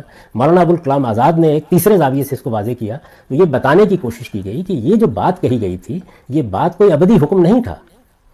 یعنی یہ اس وقت کی ایک سیاسی صورتحال میں رسالت مآب صلی اللہ علیہ وسلم نے جو آپ کے فوراً بعد قضیہ پیدا ہو سکتا تھا اس کا حل بتایا ہے. تو یہ جاننا ضروری ہے کہ بات ہے کیا اصل میں. تو آپ یہ دیکھیے کہ یہ کچھ لوگوں نے صرف اتنی بات روایت کر دی. اب دیکھیے میں نے اس پر نوٹ لکھا ہے, آگے کی روایتوں سے واضح ہو جائے گا کہ یہ داڑھی اور مونچھیں رکھنے یا نہ رکھنے کا کوئی حکم نہیں ہے, بلکہ اس وجہ سے اس وضع سے اجتناب کی ہدایت ہے جو اس زمانے کے مجوس، مشرکین اور اہل کتاب کے متکبرین نے اپنی جلالت کے اظہار کے لیے اختیار کر لی تھی۔ یعنی ہر جگہ رسالت پاک صلی اللہ علیہ وسلم یہ کہہ رہے ہیں داڑھی تو سبھی رکھتے تھے، وضع قطع کیا تھی داڑھی کی؟ داڑھی ابو جہل نے بھی رکھی ہوئی تھی، داڑھی ابو لہب نے بھی رکھی ہوئی، اگلی روایت سے واضح ہو جائے گا۔ یعنی مجوس، مشرکین اور اہل کتاب، یہ ہے نا بڑے بڑے گروہ جو ہیں، ان کے متکبرین نے اپنی جلالت، بڑے لیڈر ہیں، رہنما ہیں، تو وضع قطع بھی ایسی بناتے تھے جو بڑی متکبرانہ ہو جاتی تھی۔ اس کی مثالیں ہمارے اس زمانے میں بھی دیکھ لی جا سکتی ہیں۔ جائیے ذرا چودھریوں کی وضع قطع دیکھیے، معلوم ہو جائے گا۔ مدعا یہ ہے، یعنی حضور کیا فرما رہے ہیں، مدعا یہ ہے کہ داڑھی اور مونچھیں رکھی ہوں تو ان کی وضع شریفانہ اور خدا کے متواضع بندوں کے شائن شان ہونی چاہیے۔ اب دیکھیے جیسے ہی آپ نے بات کو اس زاویے سے دیکھا تو وہ دین کے پورے فریم میں ٹھیک بیٹھ گیا۔ یعنی جو آپ کے کردار، آپ کی سیرت، آپ کے اخلاقی وجود کی طہارت ہے، اسی سے متعلق بات تھی۔ یعنی مونچھیں چھوٹی اور داڑھی بڑی ہو تو فرمایا یہ وضع قطع ہے جو تمہیں بنانی چاہیے۔ مونچھیں رکھنی ضروری ہے، رکھو تو ایسی ہونی چاہیے، داڑھی رکھو تو ایسی ہونی چاہیے۔ اس کے برخلاف اگر مونچھیں بڑی بڑی اور داڑھی چھوٹی ہوگی یا اس طرح کی مونچھوں کے ساتھ بالکل منڈوا دی جائے گی تو یہ اوباشوں کی وجہ بن جائے گی، جس سے ہر مسلمان کو اجتناب کرنا چاہیے۔ تاہم اس کا ایک پہلو یہ بھی ہے کہ بڑی بڑی مونچھیں مرد اپنی وجاہت اور مردانگی کے اظہار کے لیے بھی رکھتے ہیں، ہوتا ہے نا ایسے، یہ چیز بھی دین میں قابل لحاظ ہے۔ چنانچہ فرمایا کہ اس کے لیے تم داڑھیوں کو بڑھنے کے لیے چھوڑ سکتے ہو۔ یعنی یہ جو مردانہ وجاہت کا اظہار ہے، ایک آپ دیکھیں ہمارے یہاں پٹھانوں کے یہاں اور بہت سی قوموں میں اس کی بڑی اہمیت ہوتی ہے، تو حضور نے فرمایا کہ اس کے لیے تم یہ کر سکتے ہو، لیکن وضع قطع تمہاری بحیثیت مجموعی شریفانہ ہونی چاہیے، اس لیے کہ وہی مقصد جو مونچھوں کو بڑھانے سے حاصل کرنا پیش نظر ہے اس طریقے سے بھی حاصل ہو جائے گا، اور وضع بھی شریفانہ رہے گی۔ قبائلی معاشرے میں اس طرح کی داڑیاں اس زمانے میں بھی دیکھ لی جا سکتی ہیں۔ نبی صلی اللہ علیہ وسلم نے جب مونچھیں پست رکھنے کی ہدایت کی تو اس کے ساتھ یہ الفاظ کہ داڑھیوں کو بڑھنے کے لیے چھوڑ دیا کرو، مخاطبین کے ذہن میں موجود اس محرک کی رعایت سے ارشاد فرمایا ہے۔ ان سے داڑھی رکھنے کا کوئی حکم بیان کرنا مقصود نہیں ہے۔ آپ نے کرتا پہنا ہوا ہے تو کیسا پہننا ہے، آپ نے تہمت باندھی ہوئی ہے تو کیسی باندھنی ہے، آپ نے داڑھی رکھی ہوئی ہے تو ظاہر ہے کہ لوگوں نے بلغوم رکھی ہوئی تھی۔ یعنی یہ تو آج کے زمانے میں داڑھی مونڈنے، مونچھیں پست رکھنے کے لیے بہت سے آلات ایجاد ہو گئے ہیں تو آسانی ہو گئی ہے، پہلے لوگ رکھتے ہی تھے اور ویسے بھی اچھی لگتی ہے تو رکھتے تھے، کیسی ہونی چاہیے۔ روایتوں میں اسی طرح کی چیزیں ہیں جن کے موقع و محل کو نہ سمجھنے کی وجہ سے لوگ مہندی یا خضاب لگانے یا نہ لگانے کو بھی دین کا مسئلہ بنا کر پیش کرتے ہیں، درحال کہ دین کا مقصد تزکیہ ہے اور اس کے تمام احکام اسی مقصد کو رکھ کر دیے گئے ہیں۔ یہ تو اس مجمل روایت پر میں نے تبصرہ کر دیا۔ اب آپ دیکھیں گے آگے کیا ہو رہا ہے، یعنی حضور وہی بات بیان کرتے ہیں اور آخر میں کہتے ہیں وہ خالف المجوس، ایک نئی بات، یعنی مجوس کے ان متکبرین کی مخالفت کرو۔ اچھا وہی بات کہتے ہیں اور پھر دیکھیے کیسے بیان کرتے ہیں کہ یہ لوگ کیا کرتے ہیں۔ آپ کے سامنے مجوس کا ذکر کیا گیا تو فرمایا انہم یوفون سبالہم ویہلکون لحاہم فخالفوہم، یہ لوگ مونچھیں پوری رکھتے ہیں داڑھیاں منڈوا دیتے ہیں، ان کی مخالفت کیا کرو اس معاملے میں۔ یعنی یہ وضع قطع ہے جو زیر بحث ہے، جو روایتوں سے پھر کھلتی چلی جاتی ہے جیسے جیسے آپ ان کو جمع کرتے ہیں۔ یہ ساری چیزیں آپ پڑھ سکتے ہیں، ہمارے یہاں یہ شائع ہو چکی ہوئی ہیں۔ اچھا پھر اسی جگہ مجوس کی جگہ مشرکین آ جاتے ہیں، اس لیے کہ ان کے ہاں بھی متکبرین اس طرح کی وضع قطع اختیار کرتے تھے۔ اچھا پھر یہی بات مزید آگے بڑھتی ہے تو آپ کہتے ہیں کہ تم لوگ داڑھیاں بڑھاؤ اور مونچھوں کے بال کاٹو اور بڑھاپے کا رنگ بدل لیا کرو، اس معاملے میں یہود و نصارہ کی مشابہت اختیار نہ کرو۔ یعنی ان کے پھر کچھ اس طرح کی بدعتیں موجود ہیں کہ جن کو رسالت میں آپ صلی اللہ علیہ وسلم چاہتے ہیں کہ لوگ ان کی اس طرح کی وضع قطع اختیار نہ کریں۔ اب میں آپ سے عرض کرتا ہوں کہ یہی باتیں آگے بڑھتی چلی جاتی ہیں یہاں تک کہ ہم ابو امامہ باہلی کی روایت تک پہنچ جاتے ہیں۔ یہ اس باب میں سب سے زیادہ مفصل روایت ہے جو پوری بات کو سمجھا دیتی ہے کہ مسئلہ کیا تھا۔ انا ابا امامہ الباہلی یقول خرج رسول اللہ صلی اللہ علیہ وسلم علی مشیخۃ من الانصار بیزن لوام فقال یا معاشر الانصار حمروا وصفروا وخالفوا اهل الكتاب قال فقلنا یا رسول اللہ ان اهل الكتاب یسترون ولا یعتذرون فقال رسول اللہ صلی اللہ علیہ وسلم ان اهل الكتاب يتسرولون ولا يعتذرون فقال رسول الله صلى الله عليه وسلم تسرولوا واعتذروا وخالفوا اهل الكتاب قال فقلنا يا رسول الله ان اهل الكتاب يتخففون ولا ينتهلون فقال النبي صلى الله عليه وسلم فتخففوا وانتهلوا وخالفوا اهل الكتاب قال فقلنا يا رسول الله ان اهل الكتاب يقصون اسانينهم ويوفرون سبالهم قال فقال النبي صلى الله عليه وسلم قصوا سبالكم ووفروا اسانينكم وخالفوا اهل الكتاب۔ اب یہ دیکھیے کہ پورا قصہ کیا ہے۔ ابو امامہ باہلی رضی اللہ عنہ کا بیان ہے کہ رسول اللہ صلی اللہ علیہ وسلم انصار کے کچھ بوڑھوں کی مجلس میں جن کی داڑیاں سفید ہو چکی تھیں تشریف لائے تو ان سے کہا انصار کے لوگوں اپنے داڑیوں کو سرخ یا زرد کر لیا کرو۔ اب یہ دیکھیے نا کہ ایک مجلس میں سارے بوڑھے بیٹھے ہوئے انصار کے، سب کی داڑیاں سفید سفید ہیں، تو آپ نے فرمایا کہ بھائی رنگ لگا لیا کرو اور اس معاملے میں اہل کتاب کی مخالفت کرو۔ انصار کے لوگوں اپنے داڑیوں کو سرخ یا زرد کر لیا کرو، اس معاملے میں اہل کتاب کی مخالفت کرو۔ آگے دیکھیے ابو امامہ کہتے ہیں کہ اس پر ہم نے سوال کیا یا رسول اللہ پھر اس کا کیا حکم ہے کہ اہل کتاب شلوار پہنتے ہیں اور تہمت نہیں باندھتے؟ تو یہ سوال پوچھا گیا. ہاں، آپ نے فرمایا تم شلوار بھی پہنو اور تہمت بھی باندھو. اب یہ کوئی دین کے احکام بیان ہو رہے ہیں؟ صاف معلوم ہوتا ہے کہ بعض بدعتیں اہل کتاب نے اختیار کر لی ہیں، بعض غلط رویے اختیار کر لیے ہیں. حضور فرما رہے ہیں کہ تم ان کو ختم کر دو اور اس معاملے میں بھی ان کی مخالفت کرو. ہم نے پھر سوال کیا اور اس کا کہ اہل کتاب موزے پہنتے ہیں وہ جوتے نہیں پہنتے. نبی صلی اللہ علیہ وسلم نے فرمایا تم موزے بھی پہنو اور جوتے بھی، اور اس معاملے میں بھی اہل کتاب کی مخالفت کرو. ہم نے سوال کیا یا رسول اللہ اہل کتاب داڑھی کتراتے ہیں اور مونچھیں خوب بڑھاتے ہیں، داڑھی کتراتے ہیں اور مونچھیں خوب بڑھاتے ہیں. ابو وابا کہتے ہیں کہ اس پر نبی صلی اللہ علیہ وسلم نے فرمایا تم مونچھیں تراشا کرو اور داڑھی کو خوب بڑھنے دو جس طرح وہ مونچھوں کو بڑھنے دیتے ہیں، اور اس معاملے میں بھی اہل کتاب کی مخالفت کرو. تو اب یہ دیکھیے کہ یہ بدعتیں تھیں جو مدینے میں اہل کتاب کے زیر اثر لوگوں کے ہاں موجود تھیں. انصار ایمان لے آئے ہیں، وہ پوچھ رہے ہیں ان میں سے کوئی چیز بھی دین نہیں. لوگوں نے کچھ چیزوں کو دین بنا لیا ہے، تو آپ نے ایک ایک چیز کے بارے میں یہ بتایا کہ اس میں تمہیں کیا رویہ اختیار کرنا چاہیے. پیغمبر کا یہ منصب ہے کہ جب اس کے سامنے کوئی ایسی چیز آئے کہ جس کو غلطی سے دین بنا لیا ہو اس کی اصلاح کریں، اور جب آپ کوئی وضع قطع اختیار کریں، آپ کوئی رویہ اختیار کریں، آپ کوئی طرز عمل اختیار کریں، آپ کچھ کھائیں پئیں، آپ بدن کی طہارت سے متعلق کوئی غلطی کریں تو آپ کو متنبہ کریں، اس لیے کہ دین یہی ہے اور ان کے اندر وہ ہدایت دیتے ہیں. تو ان تمام روایتوں کو سامنے رکھ کر میں نے یہ رائے دی ہے کہ آپ داڑھی رکھیے. جس طرح آپ باقی چیزوں میں انتخاب کا حق رکھتے ہیں یہ بھی کیجیے. اگر آپ اس محبت کے ساتھ داڑھی رکھتے ہیں کہ اللہ کے پیغمبر نے داڑھی رکھی تھی یا صالحین داڑھی رکھتے آئے ہیں تو بڑی خیر و برکت کی چیز ہے. اچھے لوگوں کی وضاحتوں کو اپنانا چاہیے، لیکن جو بات کہی گئی ہے وہ یہ نہیں ہے. جو بات کہی گئی ہے وہ اصل میں یہ ہے کہ وضع قطع شریفانہ ہونی چاہیے. لباس پہننا ہے تو ایسا پہنو، داڑھی رکھنی ہے تو ایسی رکھو، اور اگر کسی جگہ کوئی دین میں بدعت پیدا کر دی جائے تو پیغمبر کی موجودگی میں ضروری ہے کہ لوگ اس بدعت کو ختم کر دیں. تو حضور نے اس زاویے سے، اس پس منظر میں یہ باتیں کہی ہیں. جوتے پہنو نماز پڑھ لو، جرابیں پہنو نماز پڑھ لو، اس طرح کی بہت سی چیزیں جو ہیں وہ دین بنا دی جاتی ہیں. تو یہ بات ہے جس کو بیان کیا گیا.